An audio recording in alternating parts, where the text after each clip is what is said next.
I like restarted my stream just now because I realized the title still said horror shorts. So I don't want to mislead anyone. What are y'all doing?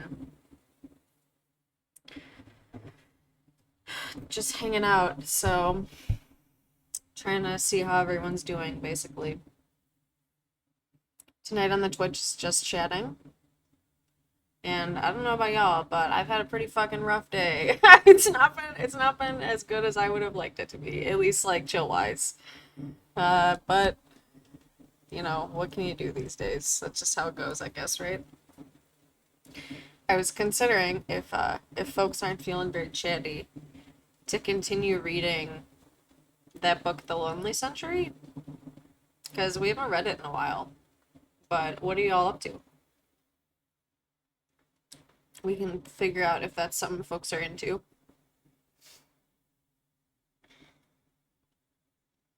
You gotta get the whole sadness picture. This little guy. I was very proud that I made that into a sticker. It isn't as easy to remove the background of stuff as I remembered it was. What's everyone up to? How was your Sunday?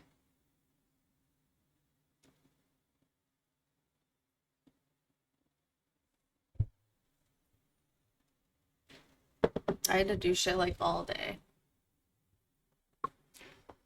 Like my freezer, I don't know if anyone on TikTok saw that, or I guess obviously on either, saw the TikTok that I made about like the freezer breaking down, but that for sure happened today, and I'm still waiting on getting it replaced.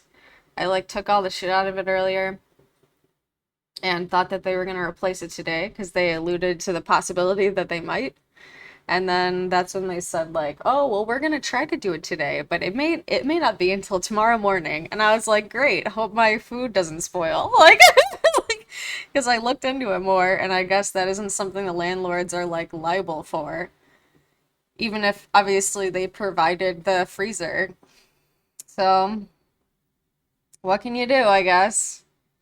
I don't know, it just sucks, man. Like, I don't know if y'all have ever had some shitty landlord situations. I've never had a freezer break down like this before.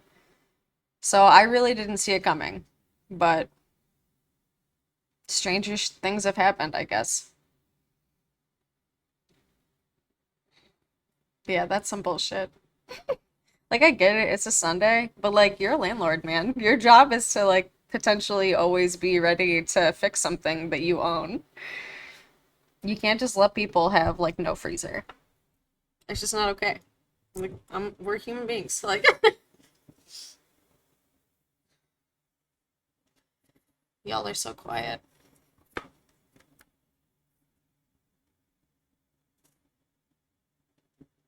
I think I am gonna, I just want to read more of The Lonely Century.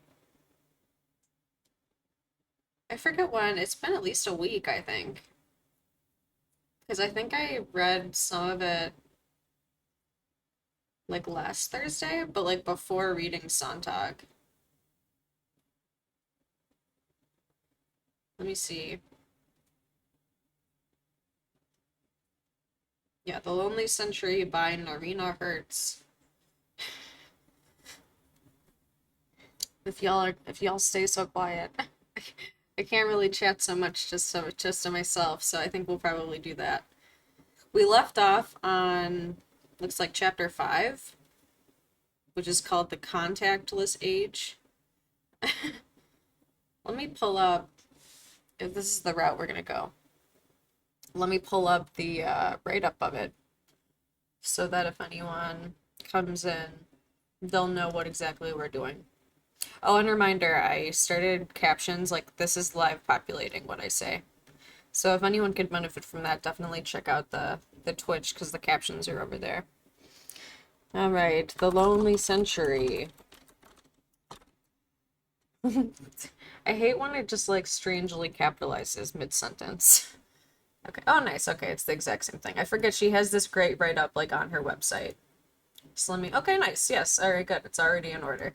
We love when that happens. All right. Well, to recap, I suppose. Let me make this just a little bit wider. So this is the Lonely Century. Like I said, we left off on chapter 5. But for a little background, I'll just do the bold like I think I read last time. Even before a global pandemic introduced us to terms like social distancing, loneliness was already becoming the defining condition of the 21st century. But it's also one we have the power to reverse. Combining a decade of research with first-hand reporting, Norina Hertz takes us from a how to communicate in real life class for smartphone addicted university students to bouncy castles at Belgian far right gatherings, from paying for cuddles in the US to nursing home residents knitting bonnets for their robot caregivers in Japan. The Lonely Century explores how our increasing dependence on technology radically I think that's probably misspelled.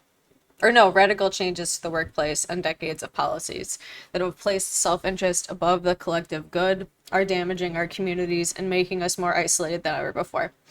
With bold solutions for us as individuals, as well as for businesses and governments, Norina Hertz offers a hopeful and empowering vision for how to heal our fractured world and come together again. So for anyone that doesn't know, this has everything to do with my dissertation, which was about sexual ecologies in the algorithmic age, but of course also just everything to do with all of our lives in this exact era. So even though it may not be the happiest topic, it's relevant to, they say, most of our lives, as all the research I've seen says, as well as what she talked about in chapters 1 through 4. What I found especially interesting about it, just for anyone that wasn't here, was in chapter 3 of this book, because she goes over like a basic, in 1 and 2, like a basic definition of loneliness, the way that it's been defined by like psychologists traditionally, and the way that she expands that into a structural loneliness, basically aggravated and just made worse by an individualistic culture in a late stage capitalist context. So chapter 2, she goes over the physical repercussions of that, which anyone that's read anything about touch hunger or touch starvation knows that it's bad. And then 3, she goes into the way that basically loneliness and isolation are used by authoritarian movements to like gain control, because there's no better way to gain control over a populace than usually through fear and shame. So anyway, this is chapter 5. I can't remember what 4 was about, but it was good, so check it out. It's on my Twitch. I'm going to export them onto the YouTube. But chapter 5 is called, like I said, The Contactless Age, and it goes like this. East 53rd Street, Manhattan. I'm at the grocery store. Fluorescent lights illuminate aisles filled with colorful goods. Cereal and cold drinks, vegetables and frozen food. All the usual produce is here. I'm going to turn Twitch just so, I don't know, the light up of the microphone I think adds for like a nice visual. There we go. All right. Apart from the sleek white barriers at the entrance, everything looks normal, just like your average city convenience shop. But look around more closely, and you realize there's something unusual about this place. I think I know which one they're talking about. There's nobody working on the shop floor, no cashiers, no uniformed workers stocking shelves, no one to come to your rescue when you can't figure out how to scan the barcodes at those pesky self-service registers. Look up and you'll understand why. Dotted above you are hundreds of just discernible cameras. Your movements are being constantly monitored, so no need to wait in line. Instead, feel free to stuff packs of cookies into your pockets as surreptitiously as you like. Your activity, however discreet, will be digitally noted. You won't get chased down by security as you leave the store, but you will be automatically charged. It is September 2019, and I'm shopping at whatever was, back then, one of Amazon Go's first convenience stores. By 2021, they aim to have over 3,000 worldwide. At the time, it felt like a very weird experience. On the one hand, I liked the convenience factor, the fact I could nip in and out with no holdup. This is something all the other customers I spoke to told me they liked very much too. But I was disturbed by the silence. The place had a Trappist monastery vibe. I missed, too, the cursory chat at the checkout counter, and it bothered me that when I approached the other shoppers to ask about their experience, they seemed a little outraged, as if I'd violated their personal space just by uttering a few words. How fast things change. For what only recently seemed so futuristic now seems to exemplify the way we lived in the COVID age. Contactless commerce, of which Amazon Go is at the extreme end, was already by the autumn of 2019 a growing trend. What with increasing numbers of self-checkout counters and websites and apps that allowed us to have everything from groceries to pet supplies to prescription medication delivered right to our doorsteps. Already back then, we could bypass the server at Mickey D's and order a Big Mac with a few taps on a giant screen, avoid the awkwardness of a conversation with a flesh and blood bookseller, and instead have our reading matter personally recommended by Amazon's algorithm, get hot and sweaty in the privacy of our own living rooms thanks to online yoga apps such as Ashana Rebel, or YouTubers like Adrian, and have restaurant meals delivered to us at home at our convenience courtesy of Seamless, Caviar, Postmates, Just Eat, Deliveroo, or Grubhub. What the pandemic did, however, was transform what was hitherto a steady but slower growing incline into a sharp, steep ascent. After just a few weeks of lockdown, 2 million more people were doing yoga with Adrian on YouTube. 40% of US online grocery shoppers were doing so for the first time, and my 82-year-old father was attending classes at his local community center on Zoom. Overnight, contactless became in many respects our only choice. It's impossible to predict with certainty how much this will play out in the long term. As we've seen, the human craving for proximity and physical connection runs deep. Later, we will see how a burgeoning loneliness economy may act as a counterbalancing force. But the reality is that new habits, once forged, can take hold pretty fast. Many people who lived through the Great Depression, for example, remained frugal throughout their entire lives. More recently, we've seen how large discount grocery, private label, and dollar stores such as Aldi and Dollar General have remained popular with middle-class consumers in Europe and the United States long after the 2008 financial crisis demanded a cutback in household spending.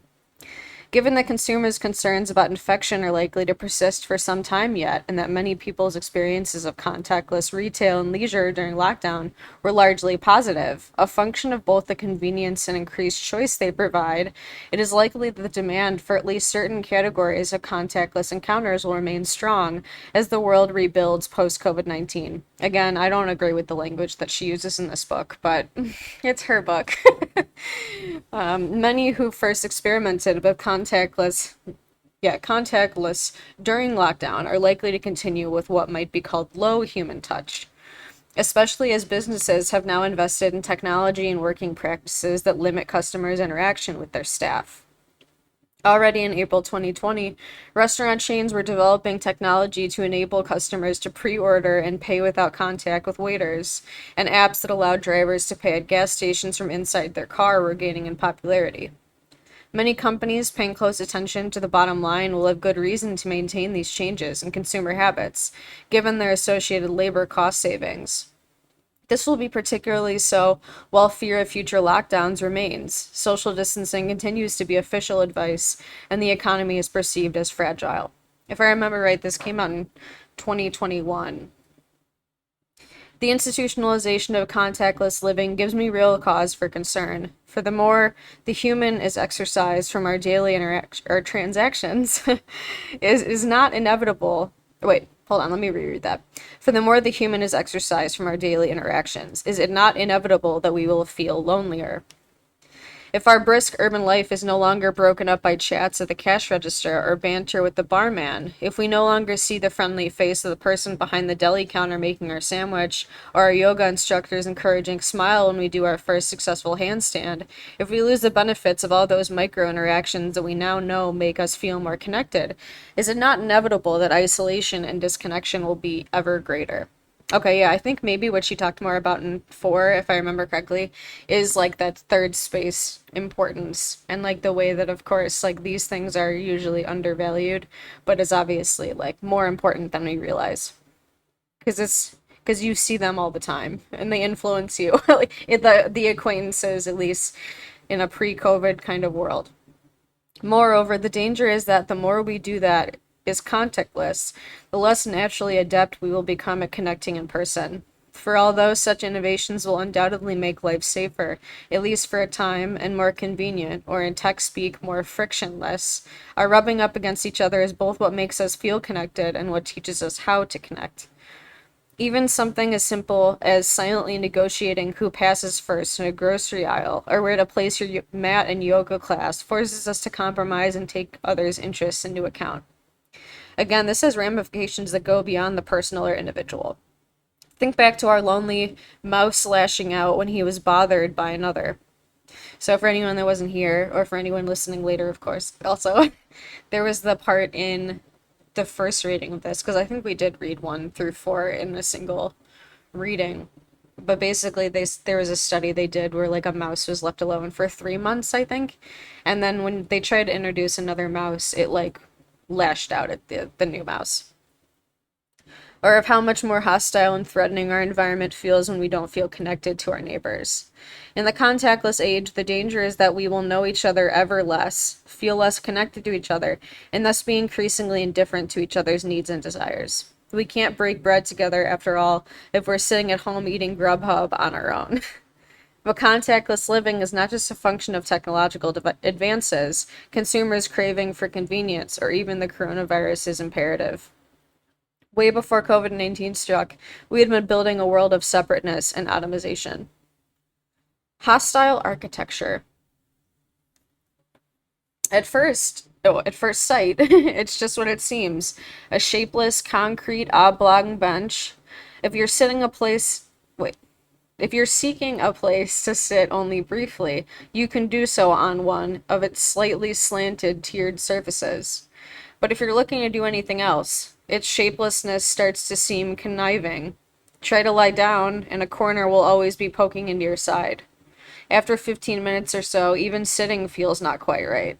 It's known as the Camden bench, and science writer and critic Frank Swain has called it the ultimate non-object. The podcast 99% Invisible describes it as a highly refined work of unpleasant design. It is no coincidence that this bench is hard to feel comfortable on. That's the entire point.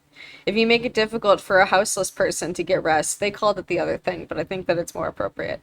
Difficult for a skater to try a trick, difficult even for a group of young people to hang out without their knees and backs beginning to ache, then people will simply have to look elsewhere for a place to congregate. You know what? I think I need to turn the fan off because for some reason, I swear, it's like whenever I do reading and there's a fan on above me, it seriously dries out my mouth. Like I actually can't do it. Like it's very, oh no. I gotta figure out how to make my Mac stop doing shit like that. I'm so tired of that. Like, it's grating on my absolute, like it's just grating into my soul every time, I swear. All right. The Camden bench is not an anomaly. More and more, our cities are being designed to keep those deemed as undesirables out. By its very nature, this is hostile architecture. Urban design with a focus on exclusion. Design that inhibits community and tells us who is welcome and who is not. Look around where you live and you're likely to see many examples. Seats in bus stations that are barely wide enough to perch on, public benches with multiple armrests, metal grates on the pavement outside shops from which spikes emerge at night, public park fences with castle-like defenses. You might ask, what's wrong with an armrest? True, it's sometimes nice to have something to lean on, but the real reason for these bench dividers is more insidious. Armrests make it impossible to lie down, most particularly for rough sleepers who have nowhere else to go. What's up, Candy? We're reading more of The Lonely Century. Like many trends in the lonely century, what a good time to join, this is a global problem. In Accra, Ghana, massive stones have been placed under bridges to prevent the houseless from finding shelter. In Seattle, gleaming bike racks were installed to block a flat, sheltered area previously used by rough sleepers, a move that municipal government later admitted was not inspired out of care for cyclists, but instead was part of the houselessness emergency response effort made to prevent the area from being recamped. In Hong Kong, where the houseless population has tripled since 2004, public spaces were deliberately designed with barely any seating in order to repel loiterers and the houseless alike. Perhaps most nefariously, in San Francisco in 2015, the Cathedral of St. Mary's took the very unchristian step of installing a sprinkler system that doused rough sleepers in its entryways, unsurprisingly to massive public outcry. Hostile architecture is not limited to anti-houseless strategies. In Philadelphia and in 20 other U.S. metropolitan areas, streetlights outside recreation centers are fitted with small devices aptly named mosquitoes, which emit oh yeah, I've heard of this, an unpleasant high-pitched sound that can be heard only by young people, as their frequencies are no longer audible to their elders. This is due to a process called presbycusis, in which certain ear cells die off over time. The goal of these mosquito devices is, according to the president of the company that makes them, to ward off unruly, loitering teenagers while conveniently keeping areas pleasant for adults. Yeah. It's for similar reasons that pink lights designed to highlight uneven skin and acne have been installed in public places around the UK. An anti-loitering strategy designed with the hopes that vain teenagers will disperse once their pimples and blemishes are exposed. I haven't heard of that. According to one resident who was at first dubious of the concept, it's done the trick. Although one can argue that hostile architecture is not a new phenomena, think of moats around castles and ancient cities' defensive walls. Its modern incarnation has its roots in the broken windows policing of the 1980s, when everyday activities such as standing, waiting, and sleeping, especially when committed by people of color, began to be criminalized as disorderly and antisocial. Preventing these behaviors, the logic went, would make a space more orderly, and in convincing locals to claim their public spaces would also prevent crime. Hence, hanging out became loitering, sleeping on the street became improper lodging, dawdling, dawdling? I never really see that word. Dawdling? Became loafing, people watching became lurking. The fact that the broken windows theory has been revealed to be highly flawed, responsible for the over-policing of minorities, and an ineffective deterrent for more serious crimes, has not stopped many cities from continuing to rely on its strategies. The result is that over the past 15 years, cities around the globe are increasingly sprouting spikes. In some ways, this is surprising. Cities overwhelmingly skew towards socially liberal policies compared to more rural areas. Historically, their municipal governments tend to spend more per capita on social programs such as welfare and food stamps, even if poverty is less prevalent. And their elected officials typically lean more to the left. Given all this, we might expect to find higher levels of empathy in urban settings. After all, a vote to actively support people in poverty via the left's welfare agenda is presumably motivated by care and compassion, a recognition that those in need should be helped out. Yet these empathetic ideas, however ardently held, do not necessarily translate to more empathy in practice towards those who share our public spaces. Who would have guessed? If anything, some urban dwellers who vote for social programs are outsourcing their compassion to the government, appearing to be all for progressive social programs until they feel that their own quality of life is being threatened. The not in my backyard mindset of many supposedly liberal urban dwellers is well chronicled. Moreover, research by political scientist Mary T. Long suggests that in the United States, while Democrats are more likely to vote with their hearts, there's no evidence that they behave more compassionately in their daily lives. Ergo, San Francisco leading the way in the United States when it comes to both houselessness and hostile architecture, despite being a city that has elected a Democratic mayor since 1964 and contains the home district of Democratic Speaker of the House Nancy Pelosi. As if that, like, yeah, I should get with their point. This is an important thing to build for a lot of people. Hostile environments don't only exacerbate the loneliness of already marginalized groups such as the houseless, a group we surely should be helping rather than keeping off benches. We all pay the price for this architecture of exclusion. For that same park bench that's been designed to deter rough sleeping makes you less likely to suggest meeting your friend at it for a casual chat. That sloping bus shelter seat is not just inhospitable to loiterers, it also makes it a lot harder for the person with MS who uses a walking stick to take the bus to go shopping or meet friends.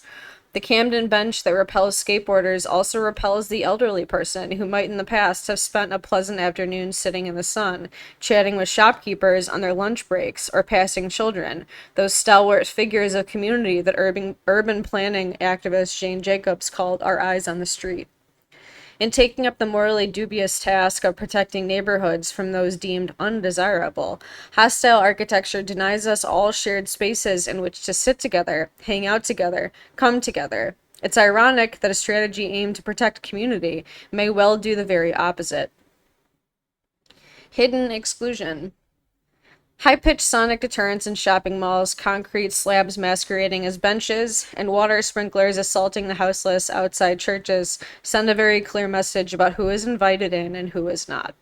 But the modes of exclusion in our cities need not be so obvious in order to provoke feelings of unease, alienation, and ultimately loneliness. Sleek and graceful, the Royal Wharf development in London Borough of Newham claims to harness the river, the cityscape, and open space that surrounds us and offer brilliantly designed houses and apartments that allow for individuality and change. Its glossy marketing pamphlets advertise a swimming pool, sauna, clubhouse, and techno gym staffed by personal trainers, touting the amenities as a perfect platform for bringing people together.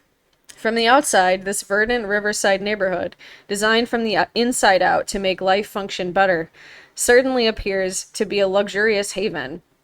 The developers, Ballymore Group, have clearly put an emphasis on creating community spaces with a quaint mainstream area, Corinthian Square, and a boardwalk along the Thames. The trouble is, as became painfully obvious to the low-income tenants participating in the affordable housing program, that Ballymore incorporated into the complex, that community was not available for all to use. Aid Eros moved into a 3-bedroom flat with his 2 sons in 2018 and was very much looking forward to teaching them how to swim in the Royal Wharf pool. Yet he soon learned that his family, like the other 17% of tenants receiving rent subsidies, would not have access to the clubhouse or its amenities. "We're like the poor relations," said another resident. Over at the Baylis Old School Complex in South London, a similar form of segregation was occurring. This time it was the playground from which the lower income residents were being denied entry, thanks to the thicket of impassable hedges separating the properties designated for social housing from the communal play spaces. Parents like Salvatore Ray, a resident who lives in the affordable block, experienced the pain of watching other children play in a space that was forbidden to his, simply because of where his family lived in the building. Wow. "My children are friends with all the other children on this development, but they can't join them," he explained. In both these cases, after a significant public backlash, the policy of segregation was reversed. Yet in many instances, measures to invisibly exclude certain residents, including children, remained firmly in place. At the Westbourne Place complex across town, subsidized tenants, some of whom are survivors of the tragic Grenfell Tower blaze, were at the time of writing still being excluded from the communal gardens that their own flats overlook. "My 7-year-old has a best friend in his class who lives on that private side," says resident Ahmed Ali. "They sit in school together but can't play together. Private residents have access to everything. They can use all the gates and they can walk through our side all the time. They exercise their dogs over here. This is open discrimination. We work, we pay service charges, we pay rent. We don't deserve to be treated like this." This is not just a British phenomena. Poor doors, separate entrances for residents of affordable housing units within a more affluent complex who've cropped up in New York and Washington as well as London. Up until 2015, real estate developers in those American cities actually received a tax break or relaxed zoning restrictions for renting out a certain percentage of their market rate apartments as subsidized low-income housing, even when their buildings segregated tenants, and even though the supposed aim of such developments was greater integration and inclusion. Developments with separate play areas for market rate and public housing tenants have also been found in Vancouver, the second most expensive city in North America for housing. In this case, after a backlash, the developers made a concession not to integrate the playgrounds, which they maintained was not feasible, but to separate them in such a way that children playing in one could not see into the other. There's something particularly shocking about children being physically prohibited from playing together. Indeed, it evokes disturbing images, both historical and contemporary, from apartheid South Africa to the children we saw on opposite sides of the US-Mexico border, trying to play together on seesaws that span the chain link and barbed wire fencing between them. The trouble is that unless explicitly forbidden or penalized from doing so, the market's impetus will often be to segregate. Think of the perennial popularity of private schools, private universities, private estates, private limousines, fast passes in amusement parks, exclusive tiers of service at restaurants and hotels, first class travel, and VIP sections of clubs. The reality is that the wealthy will often pay a premium to separate themselves from the masses. It has always been so. The question we have to ask ourselves is under what circumstances are such exclusionary measures unacceptable? Both morally but also for reasons of self interest. For as we saw earlier, we all pay the price when people feel left out. We saw too we saw too how when people don't know each other, hatred and fear are more likely to develop.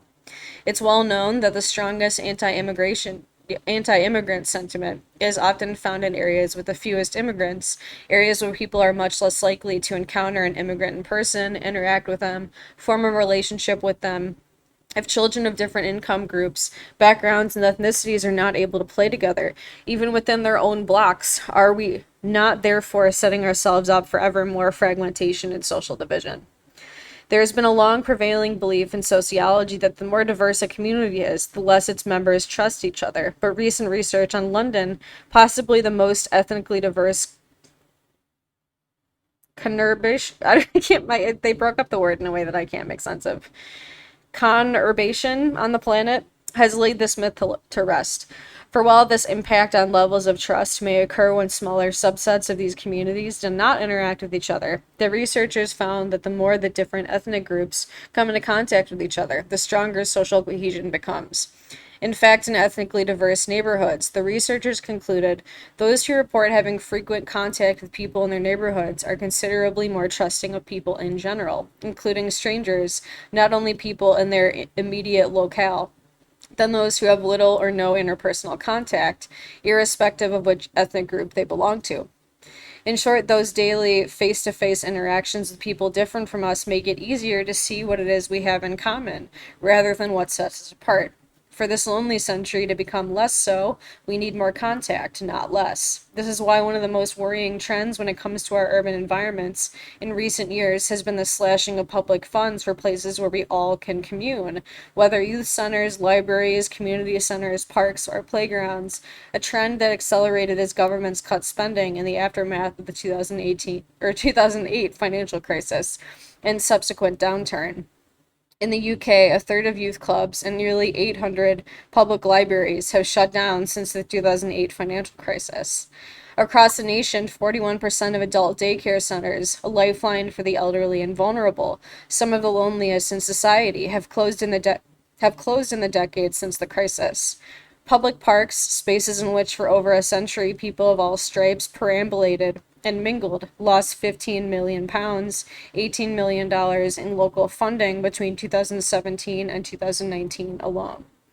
It's a similar picture elsewhere. From Bolton to Barcelona, from Houston to La Havre, from Kansas to California, across the world communities have been starved of their necessary social infrastructure.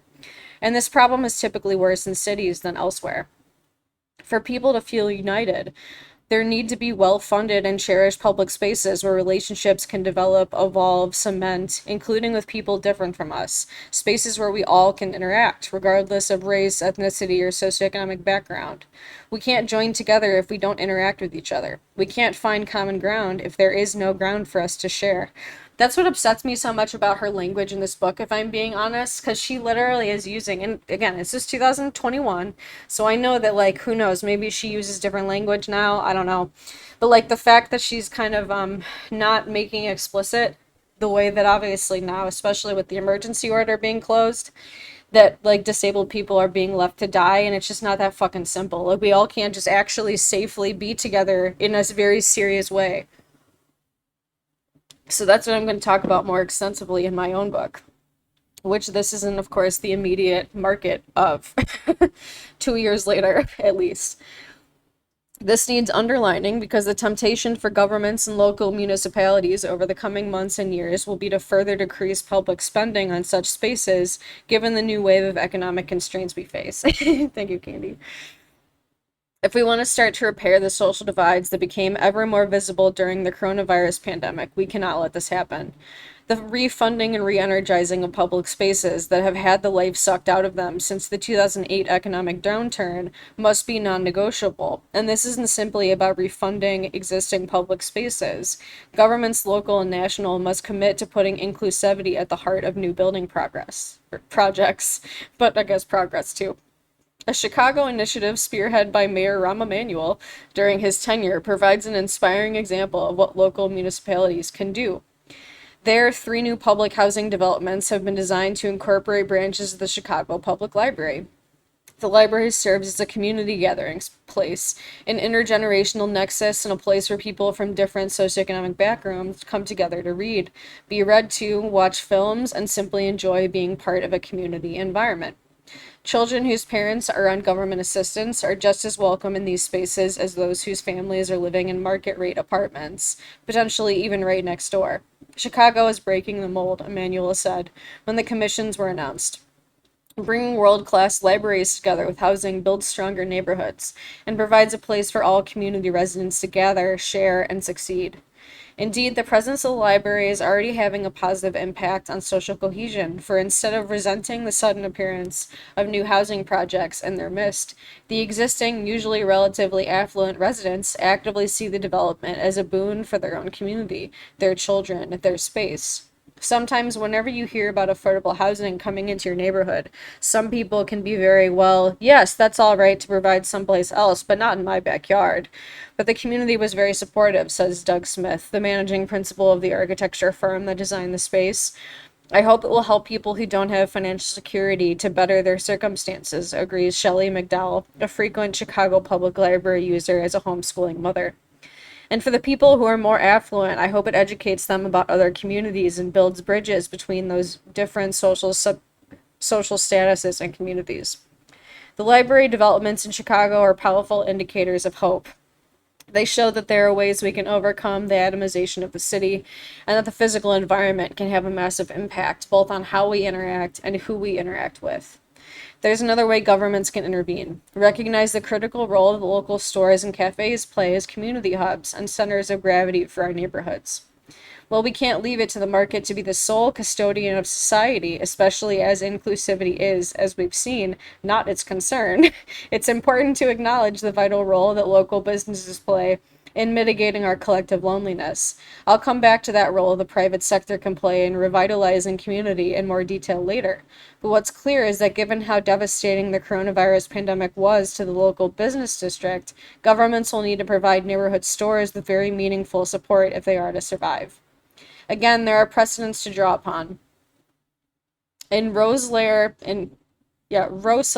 in Belgium, for example, an empty shops tax placed on landlords that kicks in once an outlet has been left empty for over a year and gets more onerous the longer it remains unoccupied, introduced in 2015, had a significant impact on vacancy rates by discouraging landlords from holding out from higher rent at a level that small businesses can't afford. What's up, Obsession is Blue? We're reading The Lonely Century. The local authority also introduced a policy of turning down any new applicants for retail space outside the town's limits to prevent out-of-town malls and superstores from opening and drawing consumers away from the town center. No worries, Candy, it's all good. Meanwhile, if there was ever a time to take up former UK Sainsbury supermarket chief Jasper King's call for a halving, not having, but in half, of business rates for high street stores, it's now. Especially given that it's not just social distancing and an economic downturn that local stores are having to contend with, but also the dramatic shift towards online shopping the recent events catalyzed. The United Kingdom's decision to waive business rates for high street stores for 2020 to 21 should be viewed as presidential with a C. Clearly, there are a raft of fiscal and zoning policies that governments can initiate to help our local businesses survive, and there's more still that our political leaders can do. For imagine if cities were actively designed to be welcoming rather than hostile. If instead of erecting spikes and concrete blobs masquerading as benches, city planners were channeling that ingenuity towards figuring out how to bring us together rather than how to keep us apart. In a pandemic-dominated world, calling for such an agenda may seem pie in the sky, and of course the reality is that governments and municipalities are, if anything, likely to move in opposite direction in the short term because of the ongoing fears of contagion. Form, as an architecture critic Oliver Wainwright has written, has always followed fear of infection just as much as function. Indeed, at the time of writing, some sidewalks have been expanded so that people can keep their distance. Nice. It's a good book. We read chapters 1 through 4 in the last reading. It's still up. I think it's probably still up on my Twitch, but if anything, I'm gonna export it onto my YouTube also in the little like Twitch folder I have on there. Yet it is essential that our current state of fear does not determine the shape our cities take in the long term, and that future generations don't pay a price for our contemporary ills. We may have built ourselves a lonely world, but now we have an opportunity to reset our thinking and our obligations to each other and build one with inclusion and community at its heart. Again, there are inspiring urban planning projects to learn from. Barcelona's city government, for example, has embarked on an ambitious urban planning project to turn neighborhoods into super blocks, areas in which vehicle through traffic is banned and the space has been reclaimed for free communal areas such as playgrounds, parks, and open-air performance venues. The vision is that residents will no longer have to endure traffic noise or exhaust fumes, and neighborhoods will become more hospitable to pedestrians and cyclists, who may loaf, loiter, and lurk to their heart's desire. 6 of those planned 503 super blocks are already in place. Many residents initially resisted the first in the El Poblano neighborhood, which seemed to appear virtually overnight. It's easy to sympathize. Those who still relied on cars found their commutes tripled in length, and parking was suddenly impossible to find for businesses hoping to unload goods. But as locals came to appreciate their new public parks and playgrounds, and as the city made good on its promises to invest in high quality infrastructure, attitudes shifted. That's what always sucks about shit, because it's like people are always like, "Hey, this is how we can make society better," and they're like, "Okay, but what about my life being ruined immediately?" And then the government doesn't care, and then it won't fix it.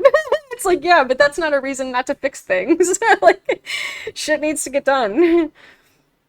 Salvador Ruda, the mastermind urban planner behind the Superblocks project, noted that in the decade since 2007, foot traffic had increased by 10% and cycling by 30% in the Gracia Superblock across town. It's a slower rhythm of life, said Charles Pina, a Barcelona resident. You discover your area and your neighbors. Indeed, the data bears this out in a striking way. Researchers have found more generally that those who live on streets with low volumes of road traffic have 3 times as much social connections, friends, and acquaintances as people who live on more heavily traveled streets. What's more, their home territory, the stretch of road to which they feel a sense of ownership, investment, and belonging, expands. It's not difficult to imagine why. Residents in low traffic areas feel their streets and by extension their neighborhoods are safer. The air is less polluted, their children are less likely to be hit by a car if they play outside. It's more pleasant for people to hang out locally. As such, they're less likely to retreat into buildings, away from the public realm, and more likely to engage with each other. Urbanites, having become accustomed during lockdown to living without the constant noise of city traffic and with noticeably cleaner air, may well have a significantly stronger appetite for this kind of urban planning now that they might have had in the past. For what recent events made clear, even to those city dwellers who might identify as citizens of nowhere, is the extent to which our well-being is determined by our local geography and neighborhoods. Of course, the loneliness of the city cannot be fixed simply by what governments, architects, developers, or city planners decide from on high. It's policy, bricks, and people together that determine how the city makes us feel. This struck home very clearly for many of us during the lockdown. For alongside stories of loneliness and isolation, like that of Hazel Feldman in Manhattan, or of selfishness like that of shoppers brawling over toilet paper in Sydney, were also those of the coronavirus bringing urban communities together in ways they often had never experienced before. In Kennington, London, fitness enthusiast Simon Garner initiated daily exercise sessions on his street. Neighbors who had been stuck indoors united on their doorstep, stretching in synchronicity their weights, brooms, and tins of baked beans. In Houston, Texas, as news broke that restaurants would only be allowed to provide takeout and delivery, an anonymous couple showed real solidarity by leaving a whopping $9,400 tip on a bill totaling $90. A note was attached. Hold tip to pay your guys over the next few weeks.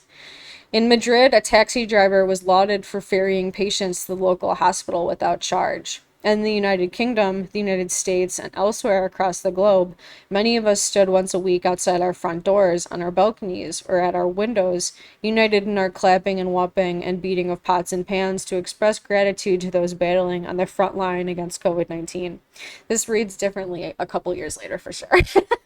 But still, it's nice to, I guess, have a memory.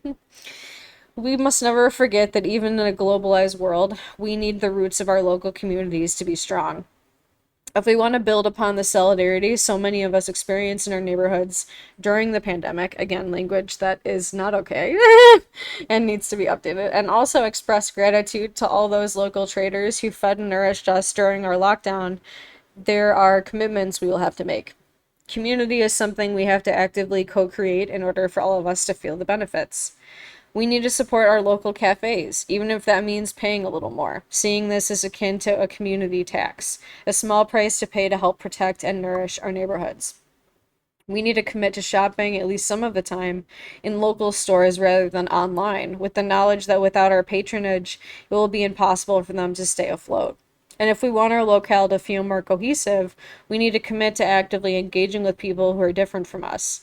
Neither our local community center nor our local business district, will ever be able to deliver on their community promise if we don't all take advantage of the opportunities they provide to engage with our broader community. This is something I know I need to get better at myself. More generally, if we want our local environment to feel alive and welcoming, we need to interact more with those around us physically, face to face. Slow down, take that beat, that pause, smile, chat. Even if, as is the case at the time of writing, we still have to be socially distanced as we do so, even if our smiles are still occluded by our masks, even if in-person human interaction now scares us. Now more than ever, we must be prepared to inconvenience ourselves for the sake of bolstering our communities and the people in them, and make a conscious effort to reach out to those in our midst who are most lonely. We can draw inspiration here from people like Allison Owen Jones, who in May 2019 noticed an elderly man sitting alone on a park bench in her hometown of Cardiff. For 40 minutes, people went about their city business ignoring him. There was some of that British reserve that made me think he may think me weird if I sat next to him, she later told the BBC. Wouldn't it be nice if there was a simple way to let people know you're open to a chat, I thought, so I came up with the idea of tying a sign that would open the avenues for people. It would read, "Happy to chat bench. Sit here if you don't mind someone stopping to say hello."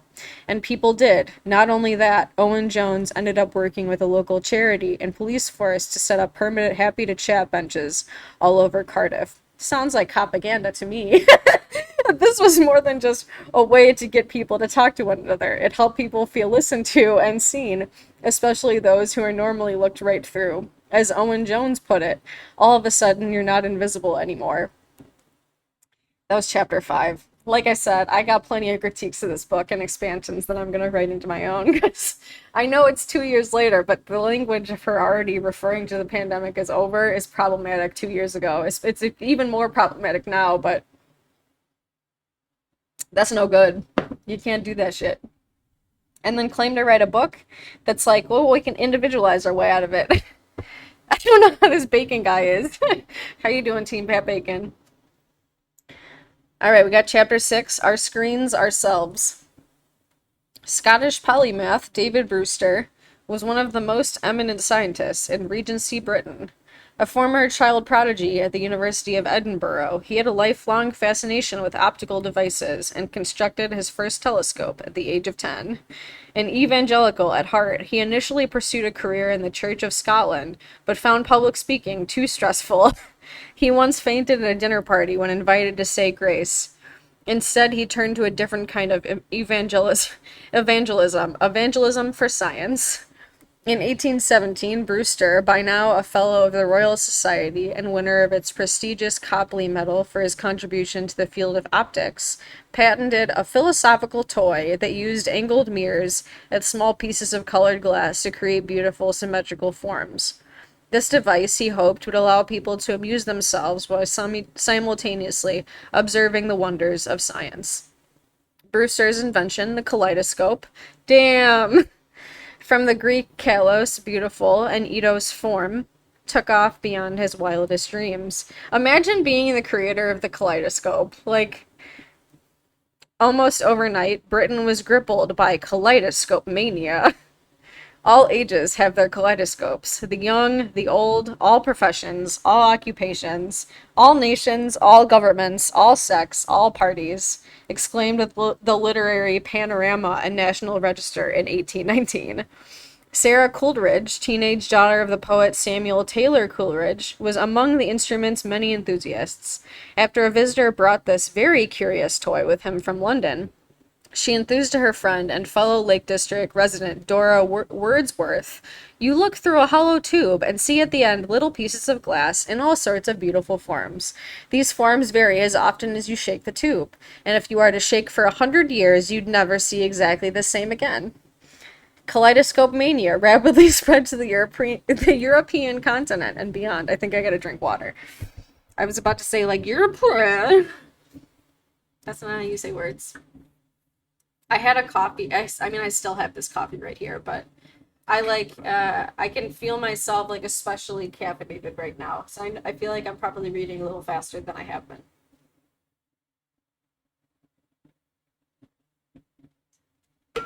I gotta chill out. All right.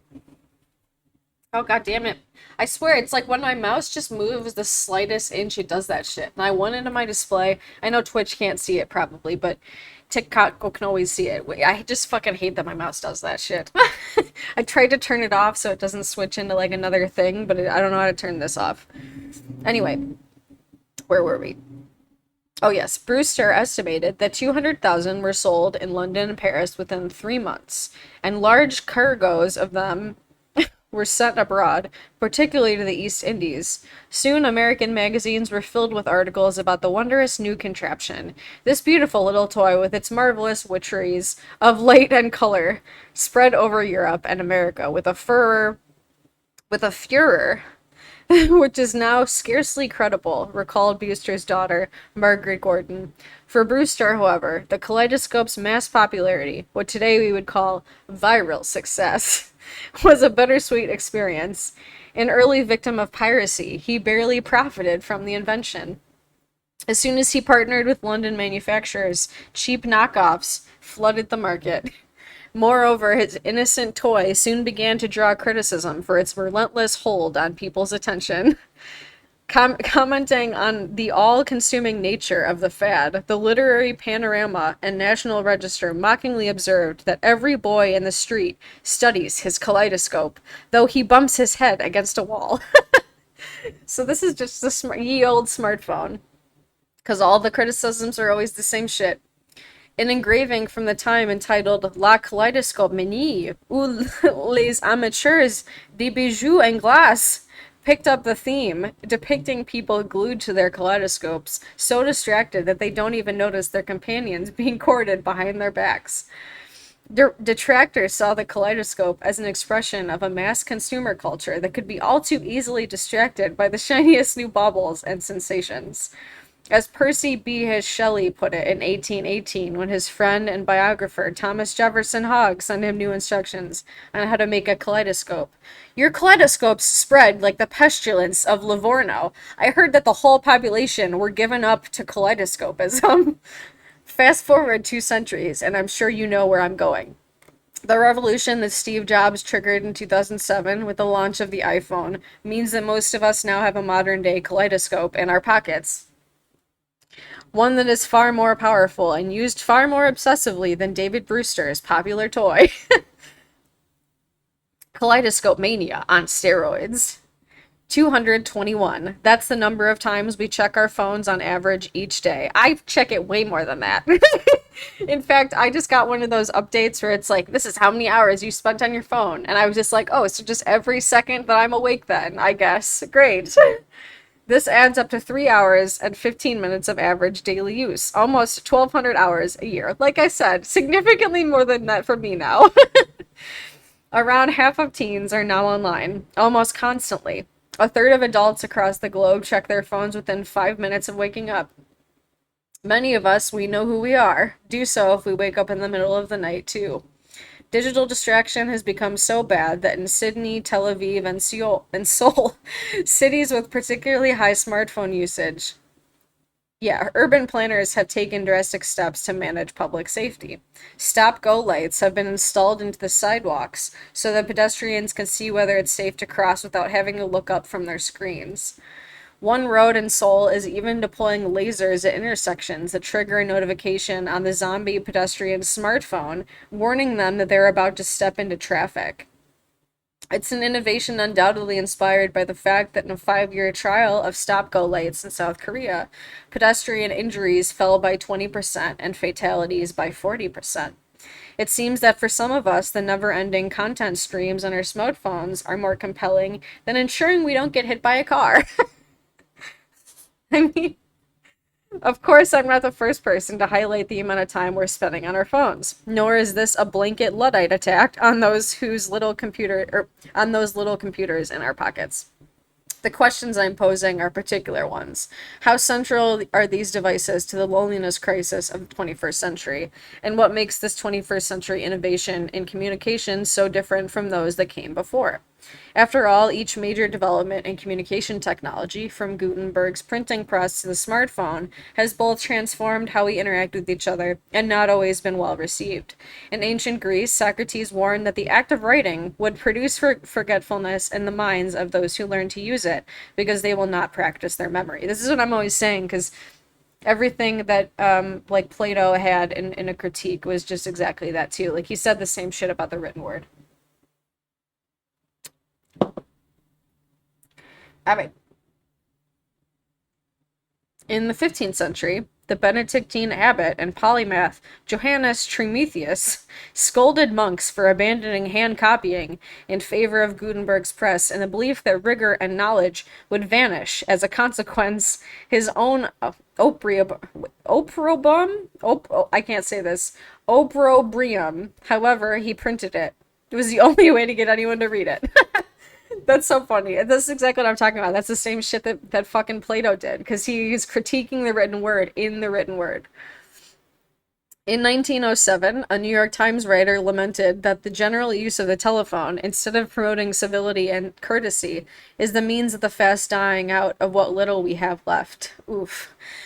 There is, though, a fundamental difference between our present-day smartphone usage and the communication innovations of previous centuries. Put simply, it is the extent to which we're glued to them. In the past, we might have picked up a telephone, a handful of times a day? Today, like a pair of glasses on our face, whose presence we no longer notice, our phones have effectively become a part of us. As we will see, this is no happy accident. The corporate beasts of our digital age have worked very hard to ensure this is so. Together, yet alone. It's this state of perma connection that makes our phone and social media usage like nothing else in human history, and it is contributing in very profound ways to the unique nature of this century's loneliness crisis. For it is not just the busyness and pace of urban living that stymies us from smiling at our fellow patient at the doctor's surgery or nodding to another passenger on the bus, nor even contemporary social norms. Every moment in which we are on our phones, scrolling, watching videos, reading tweets, commenting on pictures, we are not present with those around us, depriving ourselves of the multiple daily social interactions that make us feel part of a wider society. Those small moments of feeling seen and validated that, as we saw, really do matter. Just having a smartphone with us changes our behavior and the way we interact with the world around us. In a recent study, researchers found that strangers smile significantly less at each other when they have their smartphones with them. See, the part that I always want these researchers to also say is that there's obviously a reason why that is the case. I feel like the real argument here, because I've heard this a million fucking times, is what is it about the local society that isn't actually welcoming, that pushes people to an extent that this is more preferable? That is the real argument. That is the real, discovery of that. Because if you realize just how impactful and how much even though, for better and for worse, the algorithms can bring people together that have like mind and probably are less discriminatory, because if you are having to seek out people not in your local vicinity to actually have like a shared experience, especially for anyone that's marginalized, there's a reason for that, and it's socially ground, and that's what people always leave out whenever they make that fucking argument, and I'm tired of it because it's so clear, especially again when it comes to disabled people now in the COVID era, where people are pretending it doesn't exist anymore. That's an undoubted like benefit that this book isn't saying yet, but we'll see. Maybe I'm getting ahead of myself. We'll see. What's up? I I gotta pay for rent though, Mike. I'll never make it. Where were we here? Okay, yes. Even more worrying is the extent to which our devices estrange us from people we already know. And you might mean a dollhouse. Yeah, okay. Including those we love and care for. For all the time we are on our devices is also time we are not present with our friends, our colleagues, our lovers, our children. Never before have we been so continuously distracted, and never before have so many of us been simultaneously afflicted. More and more we are in the company of others, but really on our own. At the extreme, the consequences of this constant partial attention can be tragic. There have been several cases in recent years of babies dying because their parents were distracted by their phones. In one case in Parker County, Texas, a distraught mother claimed that she'd left her 8-month-old daughter in the bath for only a couple minutes while attending to another child. When the police analyzed her phone, they discovered that she had also spent over 18 minutes on Facebook while her child was laying dead in the bathtub. These are, of course, cases of extreme neglect, but we've all seen young children ignored while their caregiver plays game or texts while their caregiver texts, plays games, or swipes through their social media. We've all seen the weekend fathers in the park ignoring their kids on the swing while they are on their phone. We've all seen families in restaurants not speaking to each other because each is so wholly consumed by his or her own device. Such behavior has far-reaching consequences. Again, I hope that she expands into a greater discussion, because it's like, we fucking know. I know, we've heard that a million fucking times. Look at that dog. That's what the next header is called. Chris Calland is a leading child development expert. A former teacher, she now advises schools across the United Kingdom and has a particular interest in parenting. Calland's work has led her to a concerning conclusion, that a growing portion of children entering school today are increasingly deficient in fundamental interpersonal skills, while also lacking basic language abilities for their age. She believes that phones are at the heart of the problem. Constant scrolling distracts parents from interacting with their children, and in turn prevents them from imparting vital communication skills. Calland's efforts to redress this are quite astounding. At one preschool, she even handed out scripts for parents to follow to keep them engaged with their kids. Tell me one nice thing you've done today, is one distressingly obvious cue. Look at that dog, is another. She also suggested, I gotta drink water, I guess. Suggested. That's not how I say that.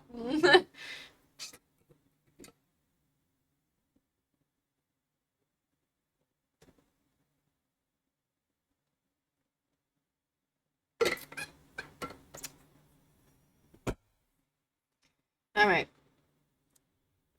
Where were we? She also suggested putting up pictures around the preschool of phones with red lines through them, a warning to parents to rethink their relationship with technology and control their usage when on site. It's not just children's communication skills that are impaired. Preliminary studies suggest that children of device-distracted parents are more likely to be picky eaters or to overeat, and more likely to have delayed motor skills as well. Less routinely measured aspects of child development have been found to be affected too, from emotional attachment, why does mommy love her phone more than me, to emotional resilience. Early evidence suggests that children whose parents are distracted by phones are more likely to act out, have trouble controlling strong negative feelings, such as anger, or exhibit sulking behaviors when their requests are not met. Like linguistic competence, these emotional effects last long past those early years when children are learning how to navigate the parent-child relationship. Teens who perceive their parents as more distracted by digital devices report less parental warmth and are more likely to develop anxiety and depression. I'm sure it has nothing to do with the society. Just overall, it's just, it's not mentioned enough. Like, they're really not, I don't know. The short-sightedness and decontextualization of studies never fails to just bother me to the core. Of course, children aren't the only ones being ignored. Think how many times you've been in bed next to your partner, each of you scrolling on your phone, or those work calls you've been on while simultaneously checking Twitter, or those times you've chosen to watch Netflix with headphones rather than talk with your roommate, or all that time and effort you put into creating the perfect vacation Instagram photo, time you could have actually spent interacting with whoever it was you were on vacation with, creating memories that would bond you and help build long-term connection. They say that like I have been on a vacation in my adult life. Nothing at all. Yeah, nothing, there's no society. There's just, this is a made up. It's fake news. I am as guilty as anyone else. The phone is our mistress and our lover. Nowadays, we cheat on those around us in plain sight, and somehow we have all come to accept the infidelity. We're present, and yet we are not, together and yet alone. She's saying this like Shelley Turkle didn't write the entire book by that title, like, or at least a very similar title. The splintered self. As for our ability to feel empathy, the distracting nature of smartphones significantly erodes this crucial skill that helps us understand and connect with each other. This is because they fragment our attention, creating a splintered self caught between the physical reality of an intimate in-person conversation and the tens, maybe even hundreds, of texting and image-based conversations happening simultaneously on our screens. When we're pulled in so many different directions, it's nearly impossible to give those in front of us the full weight of our attention and compassion, or see things from their point of view. What's astonishing is that we don't even have to be using our phones for them to have this effect. An observational study of 100 couples chatting in cafes in Washington, D.C. found that when a smartphone was placed between a couple on a table, or even just held in one of their hands, couples felt less close to each other, less empathetic. Strikingly, the more intimate the relationship, the more detrimental the phone's effect on the couple's mutual empathy, and the less each person felt understood, supported, and valued. This is particularly worrying because empathy, like democracy, needs to be practiced. Without regular use, it atrophies. Yeah, it has nothing to do with the rise of fascism. Like, come on, lady! Like, this is actually upsetting.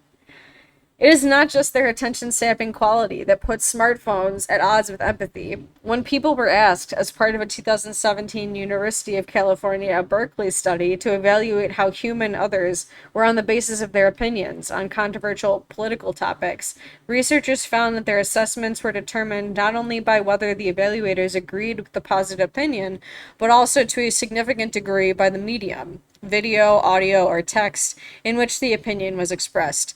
The more that the human form and voice were stripped away, the more likely evaluators were to dehumanize the person. This was most stark when all the evaluator had to go on was a written transcript of the speaker's views.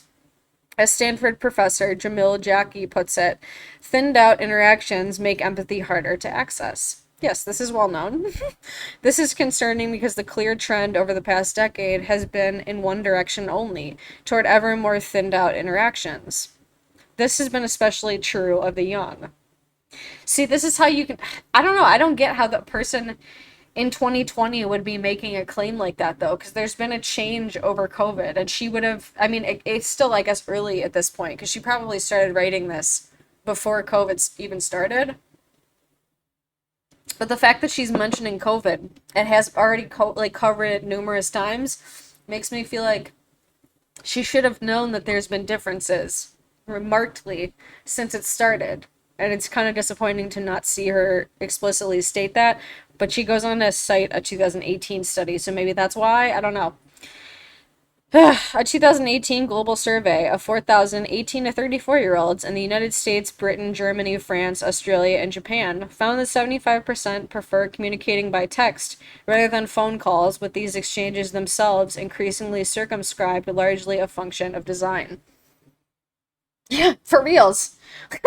Fair enough. I mean, the thing is like, one of the main things in my diss is like how big of, because okay, The reason why it's such a big, like, okay, I don't know how to start this thought. The reason why it's a big deal and why I want to turn my diss into a book is because of how much TikTok was underestimated as a platform. And I'm not saying it's the best thing ever. Of course it has its problems. That's going to be it's been talked about extensively too. But it's changed everything about the way that we exist, and so has any other platform that has its capabilities, including this one. And I know that folks have said that this has also changed dramatically over the course of the pandemic, for better and for worse.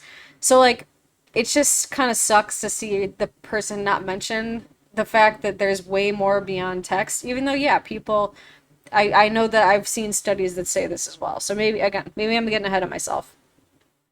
The relative difficulty of typing on a smartphone, despite autocorrect and predictive text, encourages us to be ever shorter in our missives. The character limit on Twitter demands we speak in loud, brief, and unnuanced statements. The fact that when we post shorter messages on Facebook, we're more likely to get a response. Posts of under 80 characters get 66% more interaction. Encourages us to self-edit. And if you can express yourself with a single tap to like a post, why bother expending energy with words at all? Lockdown changed this. Okay, all right, there we go. We're just gonna get into it, maybe. Overnight, the humble phone call surged in popularity. In the United States, the volume of daily calls in April 2020 doubled compared to recent averages. The average length of a call shot up by 33%. Okay, thank you. So this is she's gonna talk about it. I was gonna be so disappointed if she didn't. I was like, are you kidding? I get that it came out in 2021, but this truly changed everything. If you're gonna write about this, you need to know that. Even the young changed tact. Emily Lancia, a junior at college, described how walking on campus she was inspired to call her best friend from childhood, someone who she texts with almost daily but never once called before. In the UK, the mobile phone operator O2 revealed that a quarter of its clients, aged between 18 and 24, phoned a friend for the first time ever after lockdown began in March. That's what I'm talking about. It changed everything. It really did. Video calling was, of course, the other big beneficiary of the lockdown. Global downloads of Zoom, House Party, and Skype increased exponentially. I gotta drink water and chill the fuck out, y'all. The coffee. I shouldn't have gotten this other coffee. Like, I'm just like reading at 1,000 miles an hour.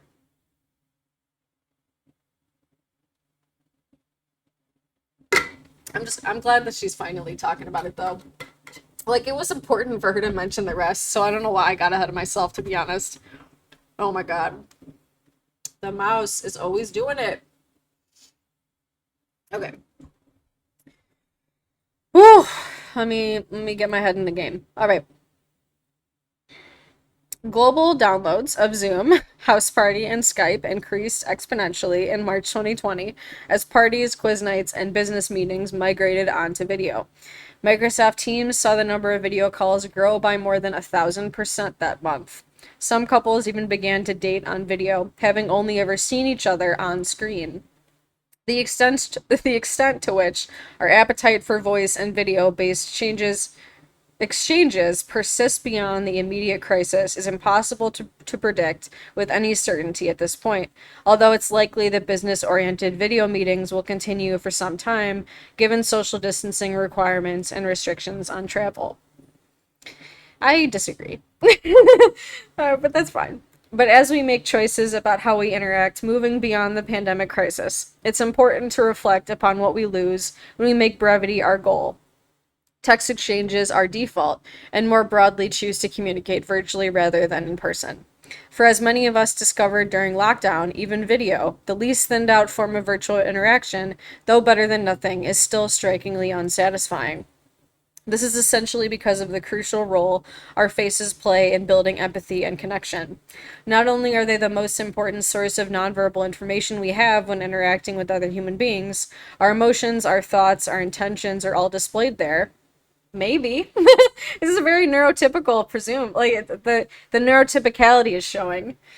But evolutionary biologists believe that our face's plasticity is its ability to convey nuanced facial expression using hundreds of muscles evolved precisely so that early primates would cooperate and help each other more. The science backs this up. fMRI scans reveal that when communicating in person, we don't just mimic each other subconsciously, but electronic waves in parts of our brains actually synchronize.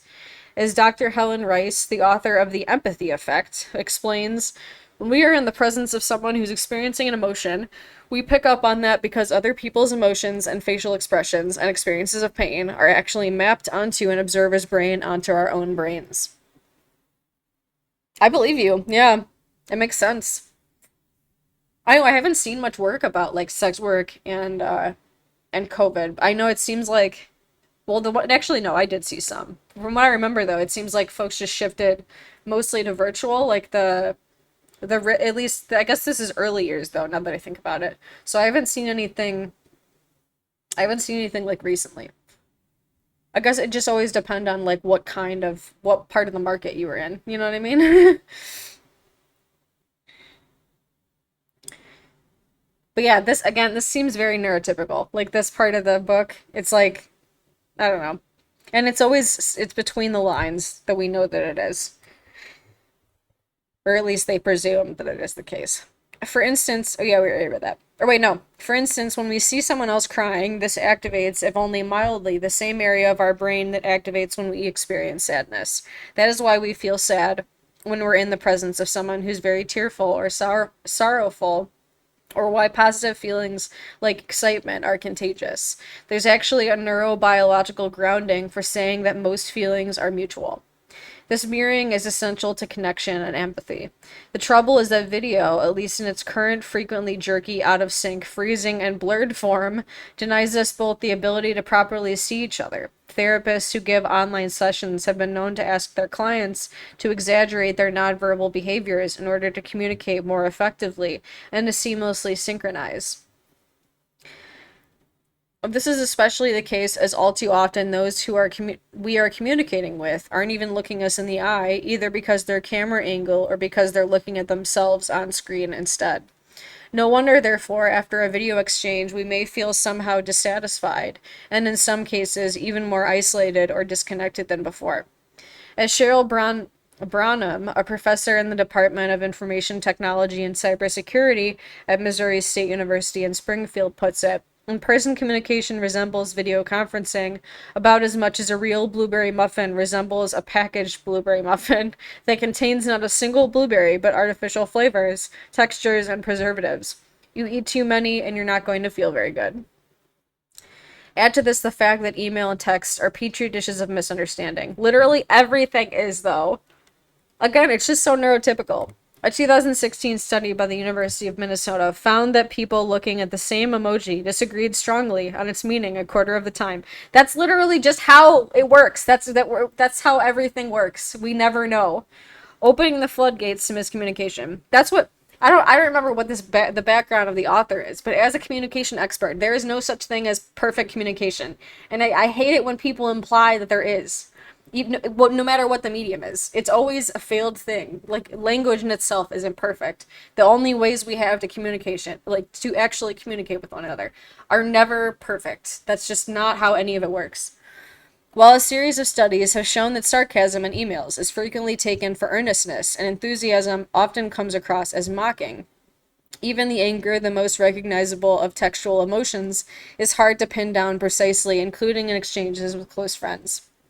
Oh, it's okay. That's what's weird. I don't have any mark of which one are they saying is blocked because I don't have any like warnings to approve anything. Like whenever I've gotten something that's like, oh, you gotta approve this, it's like there's a usually like a little bar, and then it lets me like hit approve, but I don't have anything at all. Just try to send it again. Okay. Even anger, the most recognizable of textual emotions, is hard to pin down precisely, including in exchanges with close friends. It seems then that when it comes to delivering on emotional engagement, empathy, and understanding, the century's new digital forms of communication have serious flaws and shortcomings that undermine the quality of our dialogue and consequently the quality of our relationships. They are a degraded substitute for talking and spending time in person with the people we care about and play a significant role in our collective state of disconnection. Again, I'm going to add nuance to this. I'm going to add a little spice in my book because this is a flattened perspective. Unless maybe how like I didn't anticipate before, Maybe she'll expand on it. I don't know. How to read a face. In many ways, what's more troubling is that the impact of our smartphones is increasingly compromising our communication skills, even when we are face to face with each other. This is especially so for the young. What did you say in it? It might be like a filter that I have set up myself. Like if you're saying so, because like, the only things I have blocked are like things that I don't want to see. So that that might be it. And maybe it just doesn't give me an option to block it.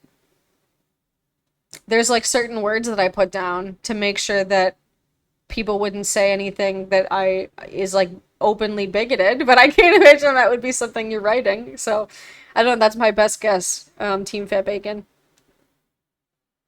Try to write it differently. Because I don't have anything to approve, so that's my best guess. It was at a dinner, sitting next to the president of one of the Ivy League universities a few years ago, that I first became aware of this. To my astonishment, he told me that he had grown so concerned about how many of his incoming students were arriving at college, unable to read even the most obvious cues in face-to-face interactions, that he had decided to introduce remedial how to read faces classes. That's what I'm talking about. This is bullshit. This is fucking bullshit. Fuck this. Like, that's not something that exists. And it's also just ableist. Like, at Boston College, one insightful professor adopted a different strategy. Also concerned that her students were increasingly finding face-to-face interactions challenging, Gary Cronin came up with a unique way for them to improve upon these skills. Yeah, I mean, if you did, like I said, I don't know what it would be blocking. Try to describe it in a different way and then see if it doesn't block you. Also concerned, oh yeah, I already did this. She assigned them the opportunity to earn extra credit if they asked someone out on a date in person. That's weird. Like, what do you, like, as a professor, that's weird. That's a weird for a professor to do, I think. Cronin, who teaches courses on relationships, spirituality, ethics, and personal development, came up with the idea after a lecture on campus hookup culture, when instead of asking the kind of questions she anticipated on sex and intimacy, students expressed curiosity about something much simpler. How do you ask someone out on a date? She realized that dating was a lost social script. Her students literally asked her what words to use to ask someone out IRL. She decided to step in. Cronin provided her students with 22 bullet point rules they had to adhere to in order to successfully complete the assignment. I don't know what that is. Rules that were designated or designed to help her students connect with their date without the digital crutch of dating apps, social media, or the anonymous hookup culture that had become so familiar. Which is to say, that shouldn't be the one that would get kicked because I've never seen that before. The students had to ask someone on a date in person, not over text, and actually go through with it. No ghosting, abruptly stopping all contact, in parentheses, allowed. The date could not be at the cinema, nor could it involve alcohol or physical touching beyond a friendly hug. In other words, no running away from really communicating, no hiding yourself in a darkened theater, arming yourself with liquid courage, or foregoing conversation by simply hooking up. The date had to involve actually talking to someone, awkwardness, butterflies, and nerves included.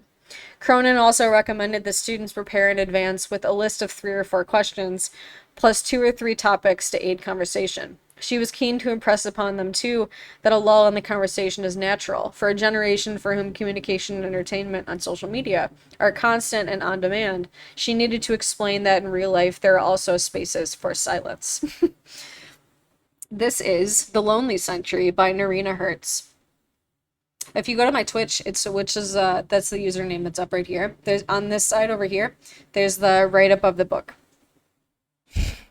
But yeah, the rest of it. So we read 1 through 4 in the first time that I read it, and then we're on chapter 6 now because we finished 5 just before this. No problem. Thanks for being here. Oh, sure, okay.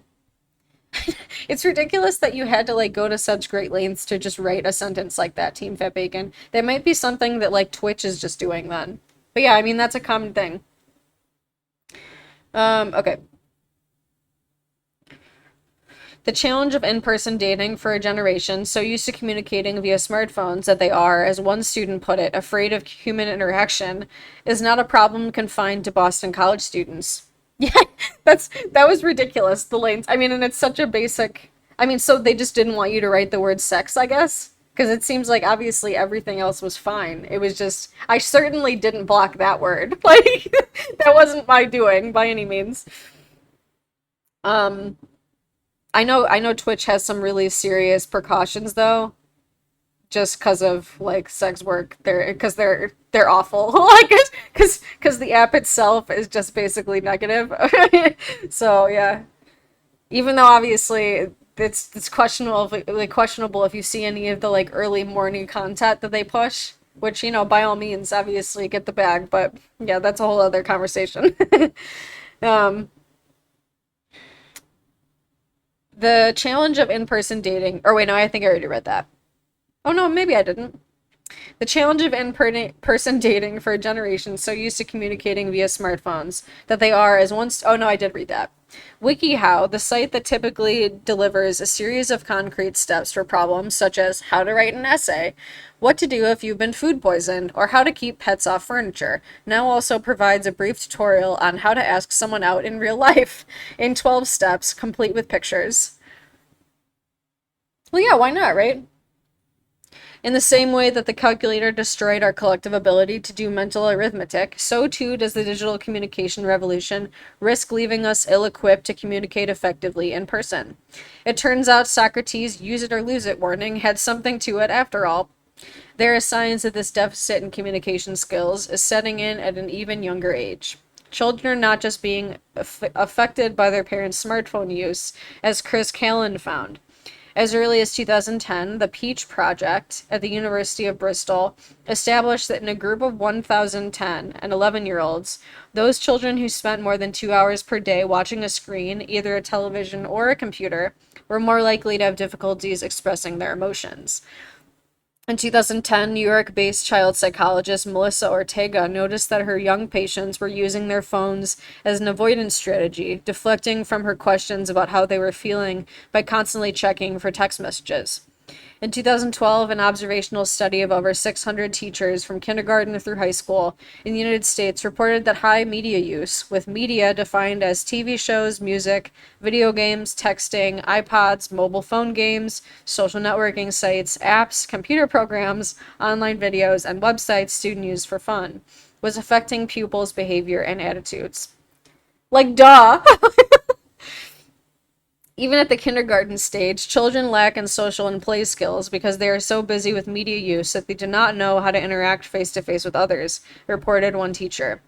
More recently, in a 2019 Canadian study that tracked 251 children between the ages of 1 and 4, researchers found that the more time the children spent on their screens, the less capable they were of understanding other children's feelings. The less helpful they were towards other children, and the more disruptive they also were. Yeah, no worries. Another 2019 study, this time Norwegian, which tracked 1,000 children aged between 4 and 8, found that high screen use at age 4 predicted a lower level of emotional understanding when these children reached age 6 compared to children who had not used screens as much.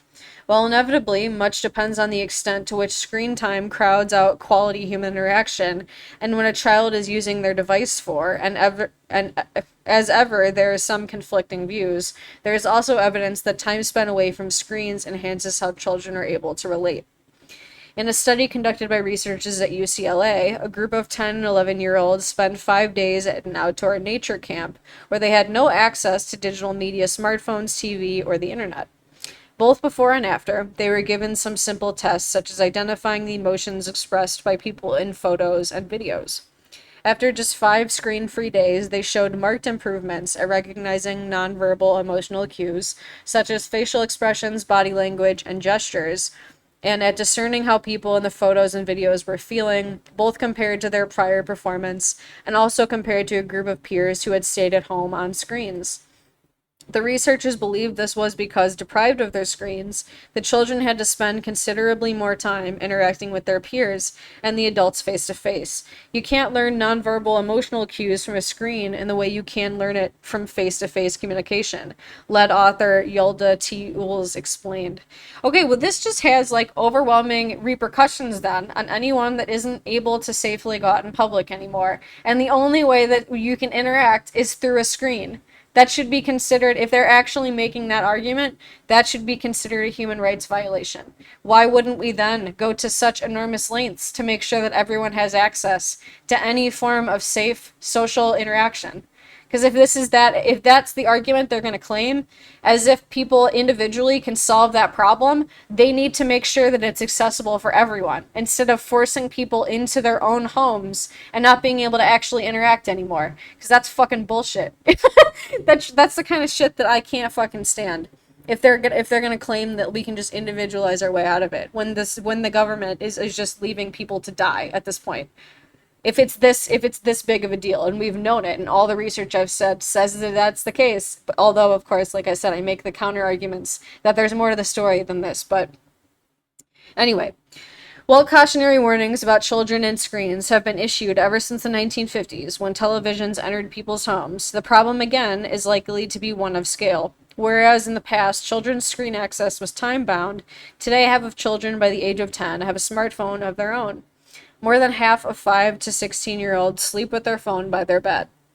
This is UK data, but it's a similar picture in other high-income countries. It's the omnipresence as well as the omnipotence of our devices that's the problem. Excuse me. Coupled with the fact that the compelling nature of our screens often crowds out the higher quality in-person interactions we could be having instead. Screen-free lives. It's with such insights in mind that some parents are actively promoting screen-free lives for their kids.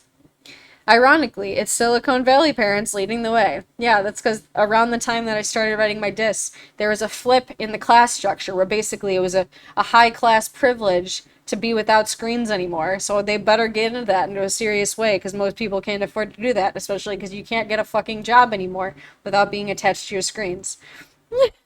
If you can even get a job even with them, this is the problem. They are one of the groups most likely to prohibit smartphone usage among their children and send them to screen-free schools. Steve Jobs notoriously limited how much technology his kids used at home, while Bill Gates didn't allow his kids to get mobile phones until they were 14, and even then set strict screen time limits. It's kind of like when people that own companies that make plastic don't let plastic into their home. That's what it reminds me. As early as 2011, the New York Times reported on the growing popularity of screen-free experiential learning education systems, such as Waldorf schools in Silicon Valley and other areas densely populated with tech executives and their families. Many self-respecting Silicon Valley parents nowadays go as far as to include in their nannies' contracts a clause in which they promise not to use their phones for personal use in front of their charges. Wow. The hypocrisy is, of course, all too clear. Not only do some of these parents work at the companies responsible for making these devices so addictive, many parents come home and they're still glued to their phones, and they're not listening to a word these kids are saying, says Shannon Zimmerman, who works as a nanny in San Jose. While the wealthiest can pay for their children to lead screen-limited lives by employing human caregivers rather than putting their kids in front of a tablet, for the vast majority of families, this is not a viable option. Exactly. Lower-income American teens and tweens, 8 to 12-year-olds, unable to afford after-school activities and extracurricular classes, rack up around 2 hours more screen time per day than their affluent peers. Conversations with teachers in the UK reveal a similar dynamic at play there, too. At a time that the very wealthiest parents are actively trying to reduce the amount of screen time their kids are subject to, and the most prestigious colleges are running how to read faces classes, we cannot allow a new divide to emerge whereby rich children become better skilled in empathy and communication, and poor children risk being ever less able to communicate effectively. It's absolutely vital for our collective futures that all children retain these critical skills. This means ensuring that after-school activities are available to children of all income brackets, and also that the trend towards screen-based learning at school does not come at the expense of an in-person lesson, support, and interactions. Digital slot machines. Too much time spent on our screens clearly isn't good for us. The trouble is that even if we know this, resisting the urge to pick up our phones takes a level of commitment and willpower that many of us struggle to find. This is because of the extent to which we're addicted to our digital devices. It's among children that the addiction is perhaps most obvious. One children in Indianapolis now keeps students' confiscated phones in a clear plastic bag around her waist in full view to ease the symptoms of their separation anxiety. Others have set up charging stations in the classroom to encourage students to part with their devices, secure that they remain in their sight line. A pupil's ability to control his or her smartphone addiction during lessons can even lead to special benefits, with some teachers rewarding students with extra credit or Starbucks gift cards when they avoid touching their phones during class. Wow. Yet we as adults are often in denial about how addicted we are. Consider these questions. Have you ever felt you could cut down on the amount of time you're on your phone? Have people ever annoyed you by criticizing the amount of time you are on your phone? Have you ever felt bad or guilty about how much time you are on your phone? Do you reach for your phone first thing after you wake up? If you've answered yes to at least two of these questions, addiction may well be an appropriate term for what you're experiencing. For these questions are based on the CAGE questionnaire, a 4-question screening tool widely used in hospitals, primary care centers, and rehab clinics to check for potential alcohol problems. But why exactly are we so addicted to our phones? It's time to put the social media giants of Silicon Valley on the witness stand. For like slot machines, social media platforms have been consciously designed to keep us constantly scrolling, watching, liking, and refreshing in the hope of finding affirmation, echoes, confidence boosts, mutual attraction, even love. Every serif, every screen layout, every focus grouped hue, every barely perceptible animation, every pixel of what we see on screen has been actively configured to keep us always on and hooked. In fact, in 2017, former Facebook president Sean Parker told news media company Axios point blank that the central question driving Facebook in its early days was, how do we consume as much of your time and conscious attention as possible? We knew our creation was addictive, he said, and we did it anyway. He added, God only knows what it's doing to our children's brains. It's an addiction that is making us lonely, although of course not in all cases. It's important to acknowledge that for some people, these lower quality virtual exchanges are still better than those that they can access nearby in person. Thank you! Whether it's the LGBTQ plus kid in a small town in Idaho who thinks to new friends in faraway places on Twitter doesn't feel so alone, the Filipino migrant worker who uses Facebook every day to stay connected to her kids back home, the cystic fibrosis sufferer who knows no one in his area with a condition but has found solace in online support groups, or the grandmother who thinks to Instagram is able to stay connected to her grandchildren in a way that she couldn't before. Social media has provided some with a community they might not otherwise have had. All right, good. And as we saw during lockdown, at times it can provide crucial lifelines and take the edge off isolation. And again, her language is bullshit. It's still happening.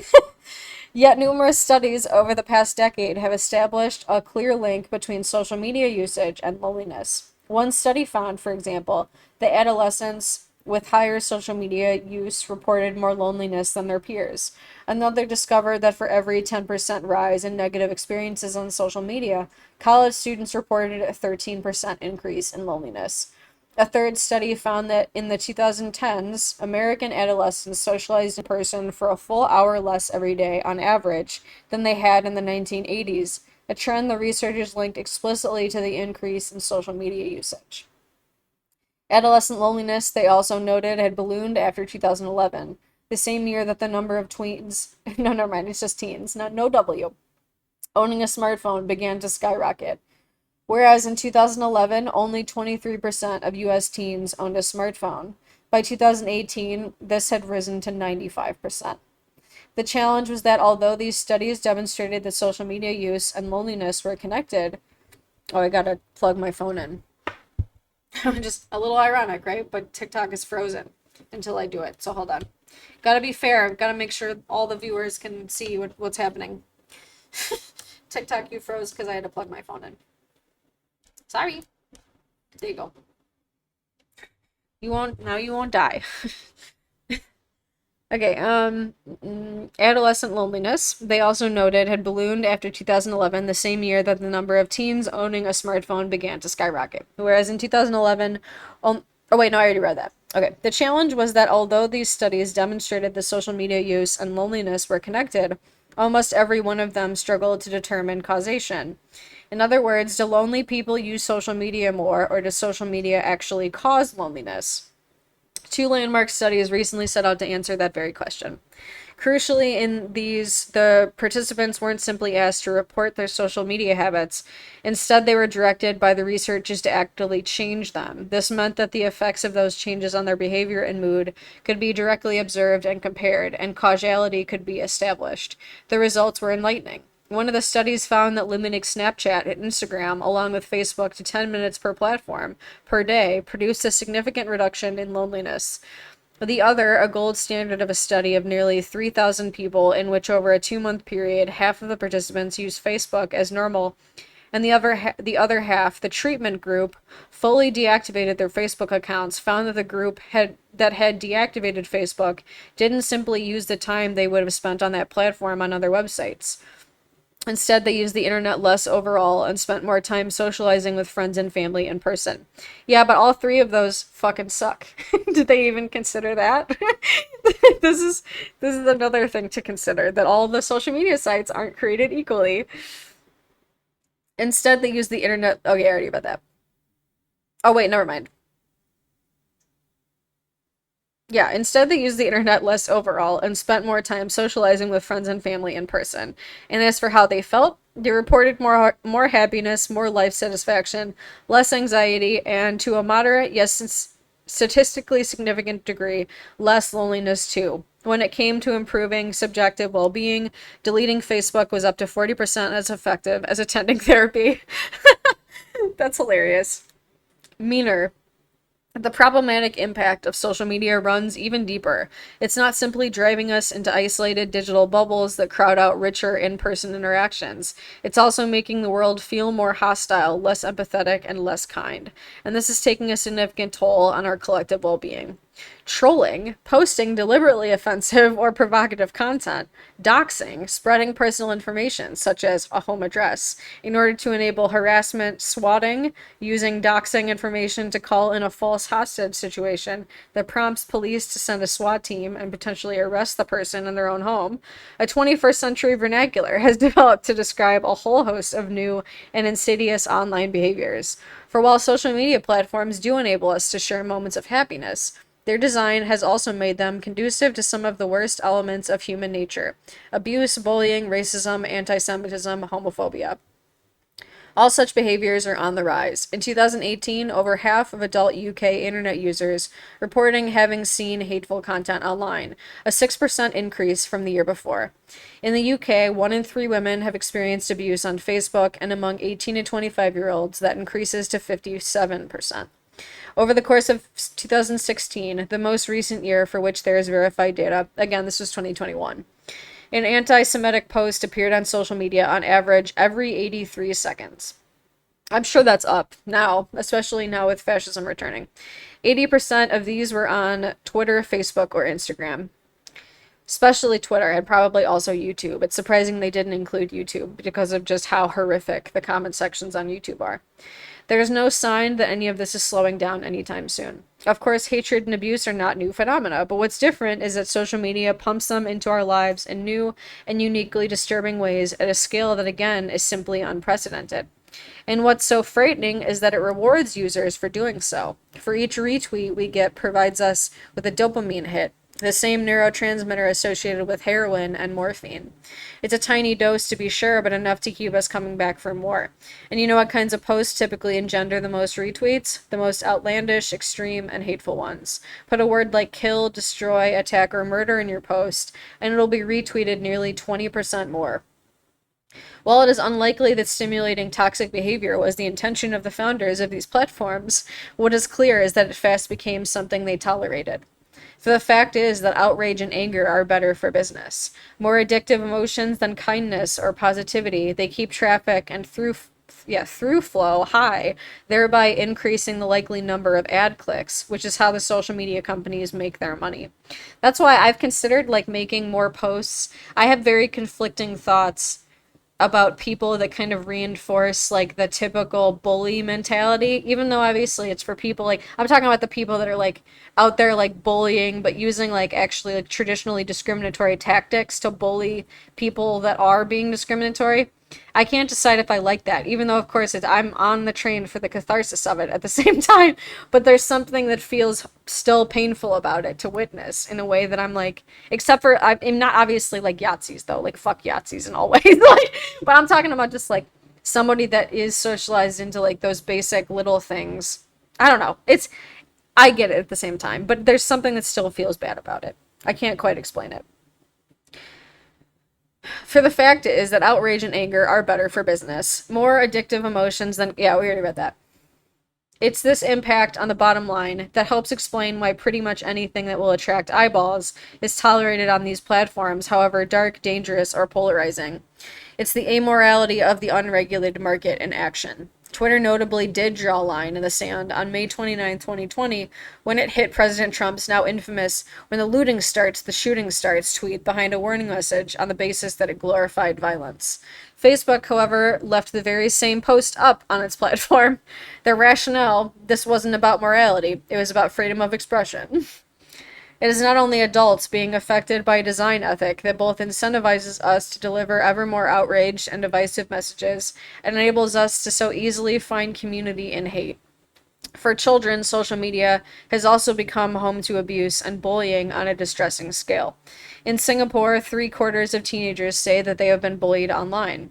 In the United Kingdom, 65% of students have experienced a form of cyberbullying, with 7% experiencing it regularly.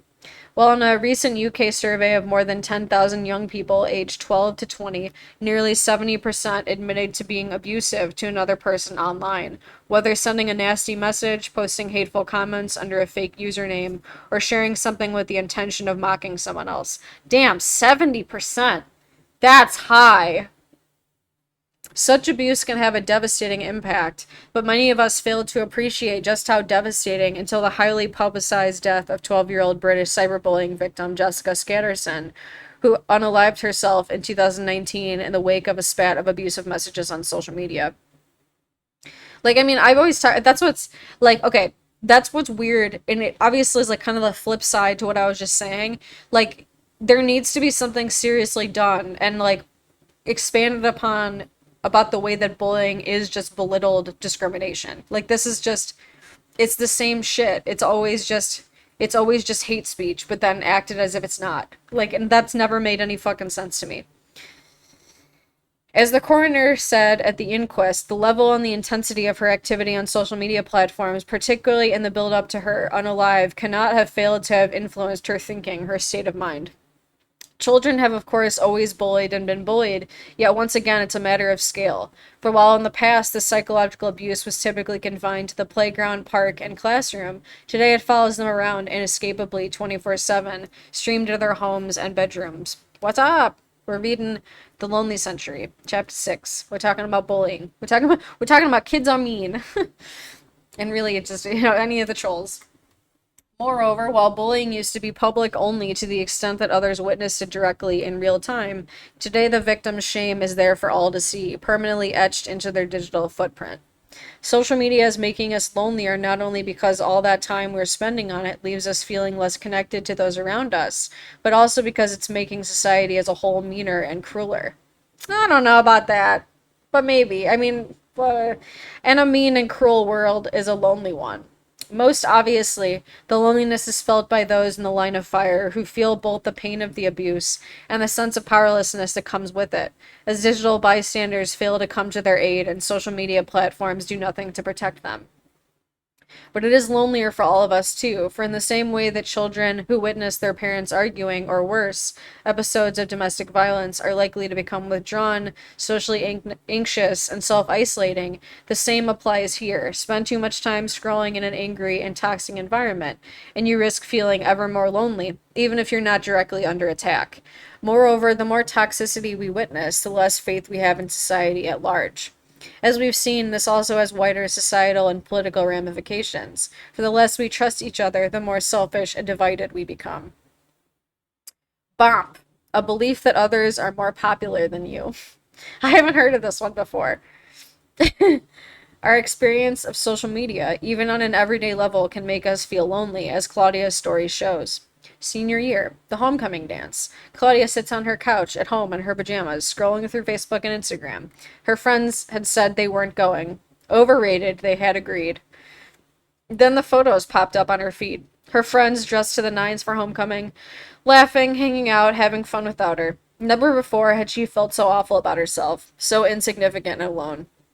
She felt so depressed that she refused to go to school for a week, hiding instead in her room on her own. Grades, school activities, even the prospect of college felt secondary to the pain of her all too public exclusion. Facing her friends felt simply impossible. Why go to school if I was invisible to everyone? She said. You're probably already familiar with the term FOMO, fear of missing out. Yeah, I've heard of that one. That nagging sense that others are somewhere else having fun while you're sitting at home on your own. But Claudia's story is about something arguably much more painful, the fear that she was friendless in a world where everyone else has friends. It's a phenomena so prevalent that psychologists are beginning to study it.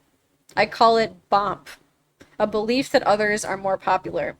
Like FOMO, it's a feeling exacerbated by social media, and one that is all too common. Bomb can feel distressing, whatever one's age. It's never nice to feel socially inferior or excluded. Indeed, in my research, I've come across numerous adults who felt unpopular because they experienced an adult version of Claudia's homecoming trial, seen online evidence of old schoolmates having drinks that they weren't invited to, or a family get together that no one had included them in. Whereas once we might have never discovered that we'd been left out of such gatherings, today our exclusion smacks us in the face, in real time, in Technicolor with filters, lenses, and sound effects. I know. See, that's what I keep saying the whole book, to be honest, Lady Fox. Like, I've gone off on at least, like, 5 mini rants in between reading this. Because, yeah, a lot of it just feels like. I mean, and maybe she'll talk about it in later chapters. I don't know. But a lot of it just seems like techno pessimism that's actually, like, a structural problem. She had one part where she finally spoke to the fact that obviously a lot of it too is people just like realizing that you can actually sometimes make better connections because your locale is just horrifically discriminatory. Like, so I was glad that she finally said that in like a paragraph or two.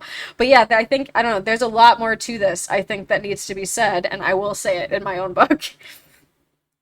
Okay. For children and adolescents, this is especially painful. As one British teenage boy told the UK charity Childline, I see all my friends having a good time on social media and it gets me down. I feel like no one cares enough to invite me. My mood is getting worse, and now I'm just upset all the time and can't stop crying. Well, and as I said too, because I don't think, you know, you said you just got here, but like the way that like if this is really what, and not all the research said this, and a lot of what I argue is like there's more to it than this, in especially like apps like this, like like whether it's Twitch or TikTok, there's more to it nowadays. But like it's the way that it's so neurotypical, and it's also something that's like if we're going to force people to not be able to be safe in public around each other anymore and act as if disabled people just don't exist, like that's a fucking problem. Like you can't just act like it, don't say this shit and then just leave all the people that are vulnerable or at risk, obviously, because everyone's at risk for being disabled now from COVID. Like don't say that shit and then don't let people have any options to have sociality. That's just fucked up. Yeah, no, for sure. Exactly. Yeah, yeah, yeah. Well, and it's like it's always hard to like I don't know, it's usually a bold claim when anyone says like, "Oh, it's the," but I mean, I don't know, she's doing a pretty level-handed job as far as I can tell, but like yeah, there I hope that in later chapters she talks more about the rest of it. Okay, but again, this came out in 2021 also, so that might also still be what it is. But she still uses language like post-pandemic, but I'm like, eh. Okay. Or as one American parent told me, you have no idea how painful it is to see your teenage child in distress as they sit at home looking at posts from people they thought were friends, having a party without them. It feels really cruel. But social media does more than provide a real-time window to experiences we have been excluded from, because the platforms themselves are being used as weapons of exclusion even more directly. I think of WhatsApp primarily as a useful way of staying in touch with friends and family overseas or with my fellow performers in my weekly improv group. My husband is in a WhatsApp group with his siblings where everything from family meals to parental care is discussed, and another with his friends that dissects football matches with a level of detail I find hard to fathom. These all seem like positive uses of social media's messaging apps in one way or another. Among many teens and 20 somethings, however, this kind of group chat is now a primary way to communicate, with 30% using some form of group chat, whether WhatsApp, House Party, Facebook Messenger, or WeChat, multiple times per day. Usage was even higher, of course, during lockdown. So what, you may ask? Well, becoming aware that you're being excluded from these groups has become a new form of painful isolation. I think I have a weird reaction to stuff like this too, because again, being late in life realized autist, I've spent an incredible amount of time around people that I actually didn't enjoy. So I think I don't know, I think I just have a weird reaction to it that just can't be representative. Yeah, okay. No, that's legit. Yeah, I mean, for sure with kids. I mean, I was glad that she does have a lot of good research about like the effect on kids and just how cruel any of the belittled discrimination is called bullying. And it's an experience increasing numbers of young people are having. Jamie, a 16-year-old from Oxford, explained to me how lonely it felt to find out that her classmates were in a group she hadn't been invited to join, to realize that entire conversations were taking place, even at times when she was physically in the room, that she was excluded from. Another parent I spoke to showed distress when he told me about that time his daughter was with 5 or 6 friends in a cafe when all of a sudden phones started pinging. It turned out to be a group message inviting them to a party that weekend, all of them, that is, except his daughter. To get through it, she pretended that she had also received an invite. It felt better to lie than to feel humiliated. It was lonely to feel excluded, yet it would have felt lonelier still to be seen to be so. Both teachers and parents have become acutely aware of these new forms of social exclusion and their consequences, along with the challenges of managing them. Oliver Blond, the headmaster of the UK girls' boarding school Rodian, explained to me that because digital exclusion is typically invisible, teachers find it very difficult to tackle. For whereas in the past, a teacher could see exclusion taking place. My Kindle is saying the battery is low, so I'm hoping it doesn't die before we end this. A child sitting on their own at lunch, or a group turning their backs on one of their peers. Today, many of these interactions are taking place in the virtual sphere. And because they are not witnessed, adults can't intervene, meaning that the excluded child is even more alone in their suffering. We got 6 pages left, I think. Or wait, no, let me see. Hold on.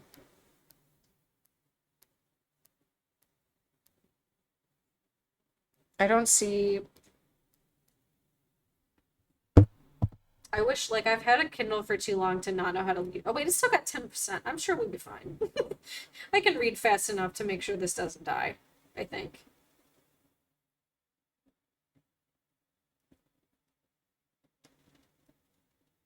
Where were we?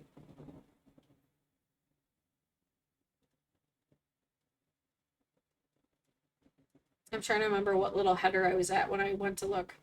Okay, yes, this was it. Okay. The next one is called Public Rejection and Shame. Only the happiest headers for this book. There's something else social media does that perniciously contributes to contemporary loneliness. It makes our social status public, and therefore our unpopularity or rejection by our peer group. With even the most banal of social gatherings likely to be memorialized on Instagram or beamed out on a Snap story, our absence is easily noted. More than this, the new social currency of retweets, likes, and shares means that each time we post and our posts are ignored, we risk feeling not only rejected or valueless, but also ashamed because we experience our rejection in public. It is this fear of being so visibly ignored that can make otherwise confident, successful adults like a leading UK politics professor I know spend, as he confided in me, hours at a time trying to craft the perfect tweet, tweaking it, refining it, hours that he knows would be better served on his research. That's just academia for you. It's this fear, too, makes graduate student Jennifer spend so long on perfecting her Instagram shots that she often doesn't have time to experience what she's documenting. On a recent holiday to Costa Rica, she spent so much time on her Jean Goes Ziplining post that she didn't actually go ziplining, ironically missing out on a memorable bonding experience with her IRL friends. Again, it's the youngest among us for whom the fear of being visibly unpopular is most painful and anxiety provoking. One parent told me that the pain he felt watching his daughter manically liking every post of every person on her feed to try and ensure a reciprocal response when she posted herself. Peter, a 4 foot nothing, bespectacled eighth grade student from London, described to me the agony he felt posting, waiting, and hoping, and no one replying, and then asking myself again and again, why am I not liked? What am I doing wrong? And Jamie told me of how the thought of any of her Snapchat streaks ending sent her into a panic. It makes me feel physically sick, she explained. Poor kiddos. It's not that being unpopular wasn't always important to the young. Indeed, it's the theme at the heart of most high school dramas. What is different is, once again, the powerful and inescapable impact that social media has brought to these dynamics. Social media marks a new era in the intensity, density, and pervasiveness of social comparison processes, especially for the youngest among us, who are almost constantly online at that time of life when one's own identity, voice, and moral agency are a work in progress, writes the Harvard professor Shoshana Zuboff, adding that the psychological tsunami of social comparison triggered by the social media experience is considered unprecedented. What's up, Doogie Mookie? Is that a side duck? Yeah. No, for sure. I mean, that's what I was trying to get at the other week when I was talking about like those fucking filters. Like, because that was really all I was saying too. It's like I'm not naive enough to think that kids aren't seeking out shit. Obviously, like I was a fucking teenager raised with the internet. I understand how it goes. But the fact of the matter is it goes against, I don't know, like people shouldn't be forced to experience things that they're not seeking out. You know what I mean? Yeah, and especially with autists. Yeah, exactly. Some social media, well, I don't know. That's what I was thinking as I'm reading it though, because honestly, I think I have a weird, again, I think I have a weird reaction to this. Not that obviously I'm not like immune to loneliness. It's just I think so much of my life I've spent time around people that I didn't actually enjoy and had to mask as if I did. That now I've spent so much time, especially over COVID, like quite literally alone. And I'm just like pretty good with it. I mean, like I'm online a lot. By no means would I say otherwise. But like I think that I have a distinctly different experience than one that it seems to be dominantly reported here. That it seems to be very neurotypical. Okay. Mm-mm. It's this constant process of having to sell oneself and the constant fear that no one will want to buy. That's the problem. Just a little ghost, dude. Oh, okay. It looked like a side duck. The weekend was, yeah. It was kind of a rough weekend, if I'm being honest. I mean, that fucking, my freezer, I don't know if my freezer is working. So let's hope all my fucking food doesn't go bad. Some social media companies are beginning to acknowledge the problem they've created here, at least tacitly. Facebook has beta tested versions of its own platform, as well as that of Instagram, which it owns, in which public likes are suppressed. The user can see how many likes a post has garnered, but no one else can. Hmm. The man behind the initiative, at Instagram Facebook veteran Adam Mosseri, admits that it was spurred in part by an episode of Charlie Brooker's dystopic sci-fi TV series Black Mirror, in which omnipresent social media ratings send the protagonist spiraling towards disaster. Mm-hmm. I know, yeah, I think it was just today. Yeah, I'm waiting to see if they'll fix that shit. But yeah, I had to design. I like smashed 16 weeks of my usual public speaking class into 6 weeks asynchronously. So that's what I did over the last 48 hours, and that's not been very fun. But I like have the first week set up and it's published and everything, but I still gotta like complete everything in the next like 5 days or whatever. I've staggered it out so I only have to do like a week a day because I know that will be super manageable for me. I already have the most of it done, but I just gotta like revise it so it'll actually work with an asynchronous class, which is bizarre. But yeah, that's what I've been doing this weekend basically. Okay. I appreciate these efforts, which of course came only after sustained concern and backlash, but the question is whether these changes, even if implemented after the pilot project, will really make a difference. Won't our dopamine craving brains just find other metrics, comments or shares or reposts, tags on other people's posts to compare ourselves against? And won't we still chase the affirmation that each like provides, even if no one sees it? Our relationship with social media and how deeply we've absorbed it, its architecture psychologically, makes it likely that the conditions of our engagement are already set. Love my avatar. By turning us into ever more insecure hustlers, intensely pursuing likes, follows, and online social kudos, social media also encourages us to do something else, to present ever more or ever less authentic versions of ourselves online. I mean, nobody puts on Facebook, I just spent the whole weekend in my pajamas eating 10 packages of Mrs. Fields and watching Friends. Has this person never been on Twitter? Because I feel like I've seen that. I've seen that exact post. I'm almost positive.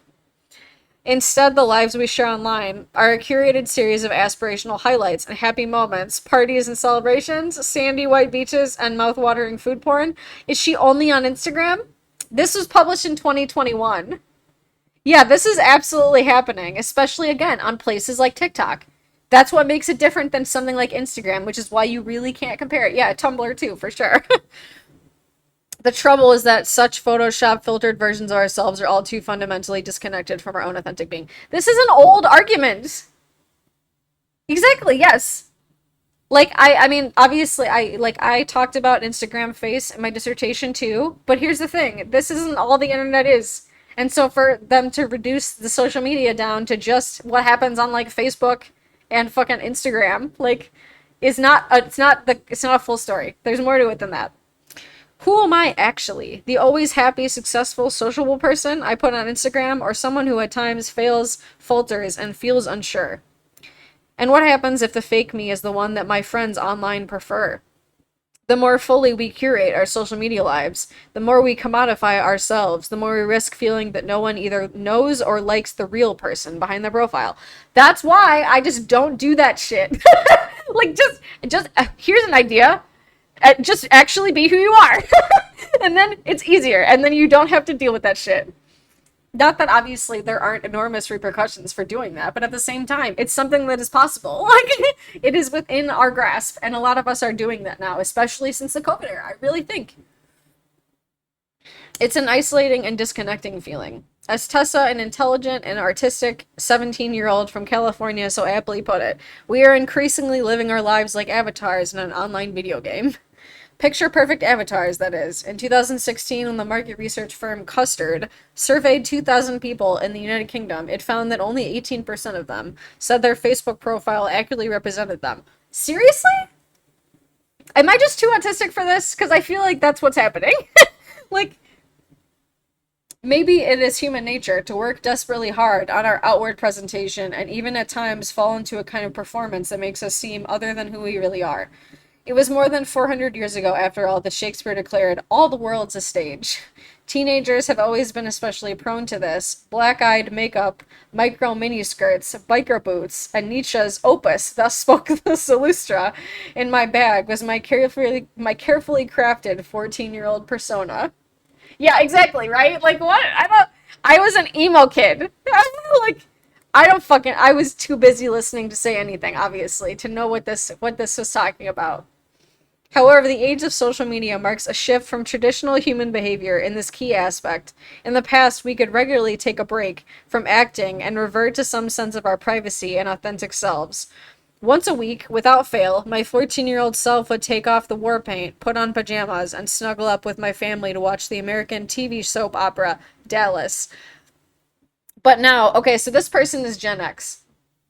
Because the only reason I know what Dallas is because I taught a class that was designed by, I believe the person is a boomer, and they're great. I loved them. They were the kindest, but I'd never heard of Dallas. That was a soap opera from like the 80s. So they're for sure Gen X, which explains a lot of their take. And I'm constantly seeing this. I'm seeing this time and time and time again. And we're truly getting entirely different experiences of social media. If you're Gen X, I mean, and not every Gen X is like that, obviously, because that's nonsense. All of any generation's doing anything. But this definitely informs the way in which they understand social media. Yeah, it's very much, yeah, it's even older, because Dallas is like the like rich, like Texan version of the Golden Girls, basically. Well, not even the Golden Girls, because the Golden Girls had more attitude. It's like 90210, basically. Yeah, exactly. Yeah. I never heard of it until I had like some slides with it as an example. And then I was like, oh. So, anyway, okay. But now, as we constantly prod at our smartphones and every moment of our life is a potential photo opportunity, when does the performing ever stop? It's a question that applies to all of us. Like I said, this was published in 2021. There is no excuse for this. This is a distinctly like just outside of a circle of awareness of what more is happening on social media, which explains again why she's primarily citing Facebook and Instagram and Snapchat, which I feel like is kind of like the cliched social media choice for someone that isn't actually on. I mean, I'm not on Snapchat. I've never done any research about Snapchat, but I'm not going to claim to know anything about it at the same time for that same reason. It's a question. Okay, I already read that. Think about the last time you took a selfie. What went through your mind? Were you looking at your own face, or were you trying to look at your face through the eyes of whatever social media followers would eventually see it? Was it you taking the picture at all? What too does it do to our relationships with others if they transmute into interactions between idealized avatars? Again, TikTok is it's a different culture. Inevitably, it renders them necessarily shallower and hollower, as well as weirdly competitive. Not to say that obviously there aren't Instagram faces on TikTok, because of course there are. There's plenty of like brand deal swimming people all over TikTok as well. But it's a new experience, especially over COVID, to have infinitely less of that than ever before, and especially things like Instagram. Yeah, exactly. Yes, yes. Oh, okay. Before, okay, yeah, that makes sense. Mm-mm, mm-mm. Inevitably, it renders them necessary. Oh, yeah, I already read that. Increasingly detached from our online personas, we are performing the act of sharing rather than truly sharing ourselves. Not all of us are doing that. As one 16-year-old who has now quit social media eloquently said, I was presenting this dishonest version of myself on a platform where most people were presenting dishonest versions of themselves. Right from the start, the design of social media encouraged people to distort their true selves in exchange for social validation. Take Facebook. In its earliest days in the mid 2000s, when it was still called the Facebook, and available only to college students, its users started curating their profiles with surgical precision, from regularly updated profile pictures, posed but not too posed, to witty descriptions of their clubs and activities, to even changing their academic course schedules, which were public, to project a certain image of themselves, says David Kirkpatrick, author of The Facebook Effect. Did Mark Zuckerberg at all care about what they were unleashing? Again, seemingly not. Connecting the world may be their goal, but it seems that if in the process connections become shallower, crueler, or increasingly distorted, so be it. I don't know. I never called it the Facebook. Um, at the extreme, yeah, exactly, yeah. At the extreme, some come to prefer their digital self to their authentic one. It can start innocently enough, even with an Instagram selfie filter that adds floppy ears and a cartoonish nose to your face. But soon you discover another filter that can add smooth skin, define cheekbones, and magnify your eyes, providing you with an ever so enhanced version of your face under the veneer of a cutesy selfie. Perhaps you then graduate to a self-editing app that goes even further, brightening your skin, elongating your jaw, and thereby further slimming your cheeks, whitening your teeth, reshaping your jawline and the width of your face and nose. People make fun of that shit on TikTok. Like that's I've never really seen anyone in earnest use that kind of stuff, but I mean, who the fuck knows? These are all things you can do on an app like Facetune, consistently one of the best sellers in Apple's App Store. Inevitably, the face that stares back at you from the mirror starts to look so much less polished than your digitized one. So you take your Facetune version of your face to a plastic surgeon and ask for the relevant nips and tucks to create the version of yourself you have edited online. This might sound extreme, but it isn't an imaginary scenario. I'm sure there are probably social media like influencers that do that stuff. In fact, I just saw a live earlier where people were like watching a little like I don't know what show it was, but it was like a lineup of people talking about what sort of procedures they've gotten. Yeah, exactly. Yeah. Well, and it's like when people put on what's the fancy filter that everyone was like it's actually like expressing upset about bears something. You know what I'm talking about. The one that's like they mapped the face and it's like people were like, "Oh God, this is actually really freaky." Like the one that people really freaked out. There's a couple of them now, I guess, but Not bears, like BARE something. So I don't know, but it's like the fancier one that just came out because it does. Yeah, you know, the good one. Yeah, I forget what it's called. This might sound extreme, but it is an unimaginary scenario. Increasing numbers of young people are approaching plastic surgeons with photos of their Photoshop filtered, digitally altered selves. In 2017, 55% of the surgeons of the American Academy of Facial Plastic and Reconstructive Surgery had at least one patient bring in a Photoshop selfie and ask them to recreate it, a 42% increase over the year before. The AAFPRS expects this trend only to grow. Social media is not only turning us into salespeople with our product being our commoditized and repackaged self, it's also internalizing BOMP, making many of us feel not only less popular than those around us, but also that our real selves are less popular than our digitally enhanced ones, and that it's fundamentally alienating. I mean, I'm sure there's people out there in any kind of commodified culture. This is bound to happen. And obviously, every other element of our lives is being sold to us in whatever capacity. Change is possible. So, what can we do about the deleterious effects of social media and the role it is playing in the 21st century's loneliness crisis? Clearly, spending less time on these platforms is key. And in researching this book, I've come across a number of people who have gone so far as to log off entirely. That's what I'm saying. Maybe she's just got a little cherry picking that she's done. Although it's not like these things aren't, I mean, at the same time, it's something to be aware of. People like Sammy, the 15-year-old debater who decided he just didn't want to be part of the toxicity anymore and has left social media for good. Exactly, no one can. I mean, that's what I said earlier too. Many of us just honestly can't afford to. Like, especially those of us that literally work as social media managers. Or Peter, the 22-year-old graduate who told me he's taken himself off Instagram and can really see a significant improvement in his happiness and emotional health. Or Maxine, the 40-year-old finance professional who left Facebook because she felt she just couldn't take reading another smug post from a friend about their domestic or professional bliss. These, however, remain the exceptions. The mass migration to social media and its utility as messaging services means that those who defect can feel markedly excluded. This is especially true of the young. If your entire class hangs out on Instagram, staying offline will for most feel simply untenable. Unless new social norms emerge in which being present in person has greater cachet than always being on social media, this is unlikely to change. Even for those who want to reduce their time on these platforms, logging off is extremely challenging because of their addictive nature. There are, however, practical hacks we can all try to mitigate this. Commit to digital free days, deploy nudges that might help curb your cravings, such as putting all your social media in an inconveniently placed smartphone folder, or even deleting your social media apps on your smartphone. Ask your partner, even your kids, to ruthlessly remind you not to be a droid, although you might want to come up with a less pejorative phrasing. Or how about handing over to a friend or family member a significant sum or deposit that's only returned to you if you reduce your social media use by a certain amount over a 6-month period? She says that like I have any money. It's a strategy that has seen considerable success when it comes to helping smokers put an end to their addiction.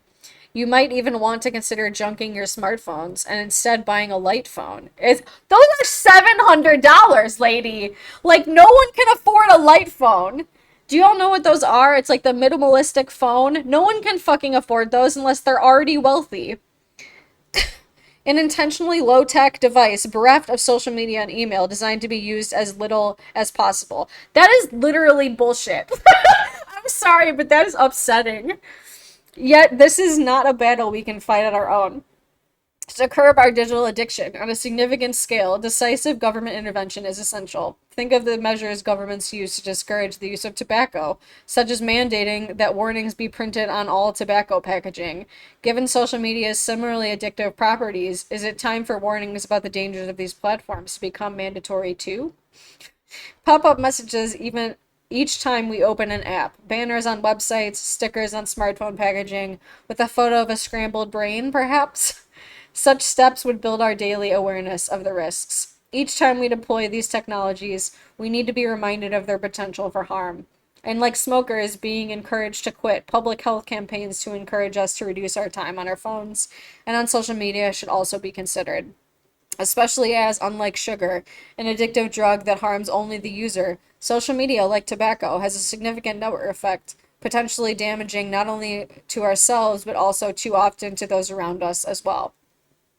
When it comes to children, we need to go further still. When children as young as 9 are increasingly anxious about their online image and becoming addicted to likes as a form of social validation, as Anne Longfield, the Children's Commissioner for England, has said, we cannot accept the harm social media is causing so many young people as just the way the world is now. As such, addictive social media platforms should be banned for children under the age of adult consent, 16 in the UK, 18 in the US. While some may cry out that this will stymie children's freedom of expression and personal independence, note that I'm not proposing a blanket ban on social media for this age group, but instead a ban on addictive social media. And the burden of proof should be on social media platform to provide compelling scientific evidence that they're not causing addiction in children. Where they are not able to, the platform should be forced to establish truly effective identification system for proving that users are over the allowable age. I've always wondered how they would do that for real, because like it just sounds kind of like a cop out in the way that obviously like people will be like, oh, like you can't go into this corn unless you're 18. You got to put your birthday in. And then it's like, whoops, I put my birthday in, but the year says that I'm 18 at least. Like that's the kind of shit that I feel like that I don't know how they would ever, because otherwise you're breaching into people's like personal life. Like what are you going to do? You're going to force an ID? Like what do you, it just seems a bit uncertain and kind of suspicious. The onus would therefore be on the platforms to innovate new forms of social media that are less addictive or remove the addictive elements they currently deploy, whether like streaks or the endless scroll, if they want to be able to target this demographic. I mean, that the whole thing is motivated by profit. So if we just changed that, it would be used differently. While this approach may seem to some quite draconian, one need only look back at history to see how attitudes towards such interventions can change. I recall the shock and surprise many in the UK felt when in 1989, seatbelts became compulsory for children to wear in the back seats of cars. She is not doing this, and in the same breath referring to the pandemic as post-COVID. I'm sorry, but you're not going to use the same argument that has so commonly been pointed out to argue for masks, and then use it when you're it's just ugh. At the time it felt both unnecessary and an assault on personal freedom, yet of course it has saved countless young, and it would now seem reckless not to secure a child in a car. Likewise, smoking in a car, another same argument. It's so upsetting. I'm just because it's okay, because you gotta understand, I've read, I mean, over the course of just the PhD alone, I've read basically every argument that that I could find that is just like an argument about technology. And so I've heard all this shit 1,000 times. And to see that, but I get it. I know that this is like a popular culture press, and this isn't like common knowledge that like everyone's usually attuned to. But that's what's even more upsetting about it, because I know the criticisms of these criticisms because I've seen them, and it sucks to see her present them as if it's like, oh, this is the story. Like, I don't know. But that's also just the process of books that can be upsetting in a way that is distinctly different. Maybe I'm just a sour millennial used to being able to comment on all the things. That's what people would probably say in response to what I'm saying, which is funny, but it is what it is. Anyway, likewise, smoking in a car carrying children was once commonplace and is now just widely frowned upon, but illegal in the UK, some states and cities in the US, and in many other places around the world.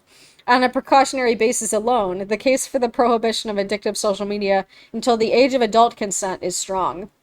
When it comes to the most egregious examples of toxic discourse, such as hate speech and the sharing of violent content on these platforms, there needs to be zero tolerance. I agree with that.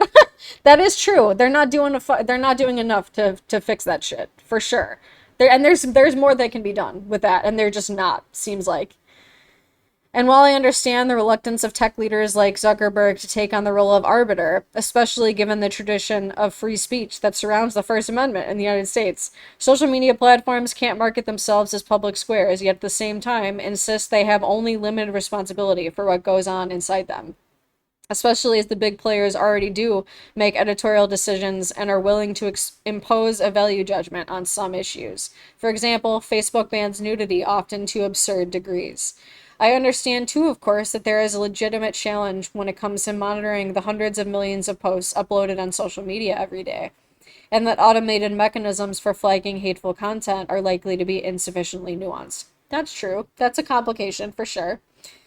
But what this suggests is that as well as investing considerably more in technological fixes to the problem, using the engineering skills that are, of course, in abundance at these companies, the platforms also need to deploy a much larger number of human moderators to assist in this task. It is for sure torturous for someone to have that job without any question. That kind of job is mental torture for sure.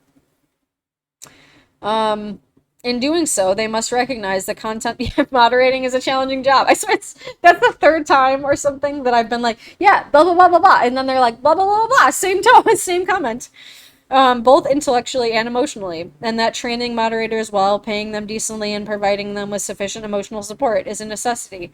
Yeah, maybe if Zuckerberg probably wasn't paid as significantly as he is, people would actually be able to get paid for jobs like this. At present, not enough is being done. If even 10% of the energy big tech devotes to corporate growth and expansion were dedicated to finding more ingenious solutions to content moderation, the world would be a lot further ahead in addressing online poison, polarization, alienation, and disconnection. That's fair. It is not that they can't afford to do more. Yeah, with their there you go, all right. With their tens of billions of dollars of revenue and mountains of cash reserves, social media companies have immense capability and power to bring about change. Ultimately, it seems that they just don't want to invest the money, manpower, and focus that really effective solutions require. See, it's moments like this in this book where I'm like, all right, this is why I'm continuing to read the book and not just throwing the book away. Truly, truly. Indeed, it appears that some of the world's tech leaders have accepted that a certain volume of complaints, a certain level of fines, maybe even a certain number of deaths, is something they can tolerate when the prize is so big and so many billions of dollars in annual profits are at stake. In the same way that big tobacco determined it was acceptable to peddle a harmful product because the profits were so large, it seems that the social media giants have determined that the collateral damage they cause is an acceptable byproduct of their business model. As Professor Jamil Jaki observed, Mark Zuckerberg famously exhorted his employees to move fast and break things. By now, it's clear they've broken quite a lot. Leaving it to the platforms to self regulate toxic content clearly hasn't worked, as Mark Zuckerberg himself has now acknowledged. We need regulation with teeth to compel big tech to reform. Reform isn't enough. The penalties handed out to date for failing to immediately remove unambiguously hateful content have been so low as to be meaningless in the context of big tech's gargantuan, record-breaking profits. Major offenders need to be fined sums of money that really do impact their bottom line. Perhaps at last change is on the horizon. In the wake of the live streaming on Facebook of the 2019 Pew Pew in Christchurch, New Zealand, in which 51 people at two mosques were unalived, Australia introduced the Sharing of Abhorrent Violent Material Act, which levies fines of up to 10% of a company's global turnover should it fail to remove abhorrent violent material expeditiously enough. While this law covers the sharing of only the most extreme content, unaliving or attempted unaliving, a terrorist act, torture, or kidnapping, it is a landmark piece of legislation with regard to the size of the penalty the offending platforms would have to pay. It even proposes jail sentences of up to 3 years for tech executives if they fail to comply. That's pretty baller, to be honest. When it comes to the kind of toxic speech that circulates on these platforms that does not obviously rise to the level of hate speech, incitement to violence, or abhorrent material, but is still highly distressing, such as bullying, the challenge is admittedly even more complex. A bullying post, for example, can be surprisingly hard to identify given how quickly vernacular changes and how humor can be used as a sword. Paula is so cool might sound like a positive post, but if Paula is an overweight, geeky girl with no friends, it could actually be a form of bullying. Um, Ascertaining what qualifies as offensive via an algorithm is almost impossible, which is why effective reporting systems and human content moderators are so necessary. This isn't to say that there are no technological fixes when it comes to online civility. Social media platforms could adjust their algorithms to reward kindness over anger, or to ensure that open-minded positive posts rise more quickly, as Zaki suggests. At the least, they could tweak their algorithms so that rage and anger did not rise so fast to the top. Or how about social media companies asking people to think twice before posting something bullying or toxic? They have done that on Twitter. I've seen that numerous times. Usually when I'm shit talking the Democratic Party for not doing enough. This is something Instagram has begun to test in a few markets, with pop-ups prompting users to think twice before posting comments that AI flags as hurtful, such as, "You are so ugly and stupid." That is a direct quote. But again, without regulations, Damocles sword, that must be something I don't know about, hanging over them. It's hard to believe the platforms will take sufficient steps given their lackluster track record and the fortunes at stake. Here too, legal change seems to be on the horizon. Rules proposing in January 2020 by the United Kingdom's Information Commissioner's Office to safeguard children online require companies to ensure that children are not served content which is detrimental to their physical or mental health or well-being. Through day stuff, people don't post things like, I know, yeah, exactly, yeah. I mean, trolls for sure. It's probably more bots than anything else, I'd imagine. But who knows? Lots of people out there, I mean, I get the gamut on YouTube, that's for sure. If implemented, companies that do not comply will face a fine proportionate to potential or actual damage caused and the size and revenue of the company. At the very least, tech companies should have a statutory duty of care to their customers that legally obliges them to take responsible steps, or no, reasonable steps, but I guess both, to ensure their platforms don't cause significant harm. This would be similar to the duty of care that employers have to ensure their workplace is safe for their employees. And if they were found not to uphold this, again, they should face significant fines and punishment. This is something a group of British MPs has recently argued for with recent reference to social media and children, suggesting in a 2019 report that along with mandating a duty of care, the government should also hold directors of tech companies personally liable for the harms caused by their products, echoing the recent legislation in Australia. With everything I know about just like the ethics of communication that companies hold, which spoiler alert is zero, and with what I know about the amount of just belittlement of people's voices that are marginalized, I don't foresee this actually happening, at least unless the structure makes enormous changes. Because if we can't even get doctors to diagnose autoimmune diseases of people that are significantly more marginalized, they're sure as fuck not going to be listening to them if they're getting attacked on social media. Like, this is such a bigger issue than expecting companies to do the thing that they're obviously paid to not do. Like, there clearly are steps our government can and should take. We don't have to accept that the digital train has left the station and there's nothing we can do to change its destination. There's much that can be done to protect ourselves and our communities in the face of big tech. If the political will and the political pressure is there, and while I welcome Facebook's newfound cheerleading for regulation, we should have a healthy dose of skepticism about their proactive moves to shape the nature of this regulation. After all, calling for more regulation in a forum that works best for itself was a long-standing strategy of big tobacco. Ensuring that social media companies do not enjoy excessive voice in the shaping of the new rules of the game is more critical now than ever, given their immense economic and media power. And as individuals, what more can we do beyond acknowledging how addicted to our devices we are, and attempting to restrict our usage and push through the pain of withdrawal ourselves? At the very least, if we choose to remain on social media, we need to be mindful of the potentially harmful consequences of our posts and be kinder when it comes to our own comments or shares. We must try to refocus our online engagement away from voices of anger and division, resist the urge to like or share posts that are cruel, and spend more time promoting ideas and sentiments that express what unites us all. And of course, we shouldn't hesitate to block, unfollow, or unfriend anyone who makes us feel bad or enhances our sense of disconnection. Schools have a role here too in educating students in social media civility and equipping them with the tools to engage with it in a healthy way, as indeed do parents. This may seem a little happy-clappy to some, but if social media is causing widespread loneliness and unhappiness, don't we all have a responsibility to try at least to counter some of its impact ourselves? In addition, we could also exert pressure on the brands that advertise on those platforms to demand that social media companies do substantially more when it comes to tackling hate and bullying. The decision made in the summer of 2020 by a number of leading brands, including Unilever, Starbucks, Coca-Cola, and Ford, to suspend advertising on Facebook for a period as part of the Stop Hate for Profit This is the hashtag, by the way. Book for a period, or wait, no. Campaign demonstrates that brands are willing to intervene in this way and take a stand against hate speech and divisive content. Oh, come on. You seriously are that it's like no knowledge of neoliberalism whatsoever in that sentence. What is essential? It's like the she's gonna say, yeah, and you know what? They make their logos gay during the gay month. That's how ridiculous that sentence was for me. What is essential is that the commitment to reform must endure until there is meaningful change. They don't have commitment to reform. This is where we as consumers come in. By exercising the power of our wallets, we can make clear to brands that unless they maintain the pressure on social media companies, they may lose our business. No matter our age, if we commit to mobilizing our communities and making our objections noisily enough, change is possible. What is encouraging is that I have found in my interviews with young adults, the generation born between 1994 and 2004, which I have called Generation K. Those are millennials. Or wait, no, those are just millennials.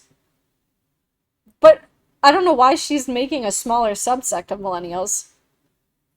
Oh wait, no, that is millennials. What am I talking about? I was like in my mind like doing the years backwards. Yeah, those are millennials whose lives have been documented by digital cameras since birth and are entering secondary school and university with the specter of doxing and leaked nude images hanging over their heads, that many are extremely cognizant of the flaws and indeed the dangers of their so-called native digital territory, perhaps even more so than their elders. As Generation K makes a name for itself in activism, from Greta Thunberg to Malala Yousafzai, I can never say Malala's last name, but you know Malala, to the survivors of the Markland shooting, who rallied more than 1 million people worldwide in protests of gun violence, perhaps they will also lead the charge when it comes to holding social media to account and recognizing the profound dangers of tech addiction. Last I saw, wasn't Greta Thunberg doing something problematic? Like, she was like excusing transphobia or something. I forget what it was. This was like a year ago. But I remember, I mean, she's a child still. She's not. She's a young adult at this point, right? She's like probably in her early 20s. Yeah, you're gonna go. Andrew, this isn't a place for your misogyny, okay? I'm non-binary and I don't need your opinion on what my face should be looking like. So you should get the fuck out of here. Thanks. Anyway, I haven't been told that except like in like years, like not since I sat at a bar with like some sort of boomer. So that was ridiculous to see. I haven't seen that in quite a long time. For anyone that's not on TikTok and is on Twitch, there was a person that told me to smile, which is like, I know, look at me, I got a great smile. I know that. You don't gotta tell me, but also I don't need you to ask me to smile on demand. Thanks. Anyway, what was I talking about? Yeah, Greta Thunberg. What did she do? Yeah, they must have been. She did something that was like overtly unacceptable. Oh, didn't she like excuse the it was something did it involve Russia and Ukraine? I don't remember what it was, but she did something and I was still under the impression because apparently over the course of COVID my concept of time is wrong. So I'm still in my mind at that point. I was like, Greta Thunberg, she's got to be like 16, right? She's probably like in her early 20s at this point. But I mean, she's still a child. Not to say that an early 20s person may or may not be aware of like, I don't know, international stuff. I mean, I'm ignorant as fuck when it comes to a lot of international stuff, and I'm in my early 30s. So I mean that to say that I don't know if it was just because she's young and she didn't know what she was saying. But from what I understand, I mean, she seems to have kind of been co-opted into the system, right? Like she just kind of that's what happens when kids that have radical ideas get any kind of media coverage. Like they oftentimes get like pulled under the wing of some sort of liberals or the equivalent of liberals in wherever they are. And then they just kind of learn things that end up actually not being useful to all of us. So that's kind of how I took it. But yeah, this is all to say that when any kind of like it's like as suspect to me as the entire what the fuck is that university that I can't even remember the name of anymore because I guess I don't know if my brain is just destroyed because of like the ongoing trauma or if my brain is destroyed because I actually got COVID and didn't know it and now I have long COVID, but either way that university that like creates professional activists, you know what I'm talking about, the new school, like it's like as suspect to me any kind of like grand staged like activist is like okay, like like I don't know. It's just it's usually very suspicious. Because if you're getting that kind of stage, like odds are good you're saying shit that isn't actually that useful to everyone. Because otherwise you wouldn't be very fun. Like people wouldn't like you very much if you were actually saying the stuff that everyone wants you to, that would actually benefit all of us. Which is why I think I don't know, that's why honestly, that's my biggest critique of what's gone on in the book so far. Because I just know that even just like over like my experience over the course of COVID so far, it shows that there's more to the story. Like, because I say all the shit that people don't want to hear for the most part, and I'm not saying that like I got all the answers or anything, but what I am saying is I'm actually doing what I know is right based on what I've learned, and I'm doing the best I can, and I'm open to being corrected when is necessary. But a lot of people don't like that, and I know that. There's a good chance I'll probably never ever get like a big following for that reason. Especially, I mean, just the persistence with COVID alone. Like people don't want to hear that. I mean, there's a big. I mean, I think there's a lot of people talking about that. It's just a reality. Like, I mean, that's what happens when a world is built so inequitable. A lot of people don't like being called out or being pointed out when they do something that's discriminatory. I don't know. What can you do? But it's still worth it. I know it is. And that's where it's like the fact that there's even any autists at all, like that in itself in that sphere, like goes to show how big of a deal it is because we've all in many different capacities like lived that kind of lifestyle. And that in itself shows that especially since most of the popular creators are still like white and conventionally attractive and like femme in like that traditional sense, like the only ones that get like the bigger followings are the ones that are like palatable to advertisers. You know what I mean? Like that's why I made that joke fucking video. Also, thank you for the follow, OnlyFab. Because it's like I don't know, it's just goofy. Like you really gotta be out here saying shit that capitalism wants you to say, or else you're not gonna get any sponsors. Like it would be funny. I wonder like what sort of sponsors would even be interested in sponsoring me if I was going to get a sponsor. Like I've seen folks that like because I got approached by one once. It was the same one. I've seen a few other autists like creators with similar sized followings, and they got a sponsorship with them. And obviously no hate. Like by all means, get your bag and stuff. But I was like, it just feels so unnatural. Like I can't. I don't know if I can do shit like that. Obviously I want to be able to survive but at the same time it just feels like it feels goofy. How you doing? But yeah, I've seen people with maybe like a similar background or like similar like niche talking about like getting like well, I can't say this on TikTok because it would get me suspended for 10 minutes like it did last night, but the trees, the trees sponsors. Um, I could see that probably. Like the candy, the chewy tasty tree tasty. That's what I need to say so that TikTok doesn't kick me off. But that would be one thing I could see probably trying to sponsor. I don't know. It's just goofy. But I hope y'all are liking this book. It's definitely sad. It's definitely not upbeat like most of my research, but it is what it is. That chapter was really long, right? Chapter 6 like was especially long. I usually have been reading like three chapters. We only read two. It just took too long. I liked the beginning. I don't know. Thank you. I hope so. But yeah, I don't know. It's an interesting book.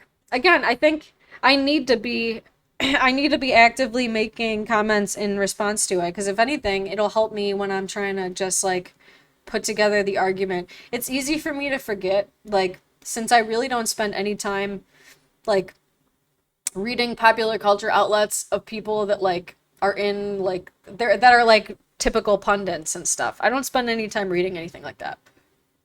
Like But I know I need to like get back in the game of reading shit that I should be reading. So this gives me, like I said before, an opportunity to pick that up again. And it reminds me of how much, like, because it's easy when you sit with the same idea, or like when I'm, I said the other day, like, I feel like I'm kind of becoming a broken record in my lack of reading, like, in my even just like TikTok content, which is why it's kind of staggered out. I gotta like get a new wind. And I think reading this stuff and like talking about it with you all periodically helps me like realize how much the angle that I have to approach things can still offer stuff. Because if this just came out a couple years ago and it's a book, I know that books usually lag behind, and that means that I have something to add to the conversation, especially when it comes to disability rights, especially when it comes down to anything involving like there's more to the story than just the pessimism when it comes to technology. And there's a lot of like especially identity and socio-political just goings on happening despite all of the terror and surging fascism, etc. Like, so yeah, it's given me more perspective on that. So thanks for hanging out and listening for whatever amount you can. It means a lot. I appreciate it. Anyway, I know we're like 45 minutes or whatever post 9, but I don't remember if I ate, or no, I had some noodles, but I gotta wind down. I gotta stop drinking. I was drinking more of this coffee just a second ago. I shouldn't be drinking coffee at this hour. Bird. Anyway, thanks again. Drink water. We all deserve better. Get some rest. Have a nice little snack, depending on what, I guess it doesn't matter. Time is made up. Just have a little snack. No matter what time of day it is for you, just do it. Thank you. I know. Yeah, like I said, I guess I'm not super, super hungry right now, but I think the coffee just does something. One of my favorite foods lately for some reason has been like, I've been eating like those rice, I never really like rice cakes except for like the texture. It's kind of like I like it every once in a while, and I've been eating it with dried seaweed. And it feels, I mean, it's a whole meal basically, like if you eat enough of them. So I think I'm probably gonna do that. But yes, anyway, thanks again for hanging out. I'll see y'all around. Tomorrow is a surprise. So maybe we'll play more Stardew Valley. Maybe we'll read more of this book. Depends what we got going on. I also gotta do some work, so I don't know when it'll be. We'll know for sure it'll be from 7 to 9 though. But it'll probably be before that too, depending on how soon I get done with scheduling like the second week of my asynchronous class. Because I told myself I'm gonna do that tomorrow too. Alright. See y'all soon. Have a good night or day.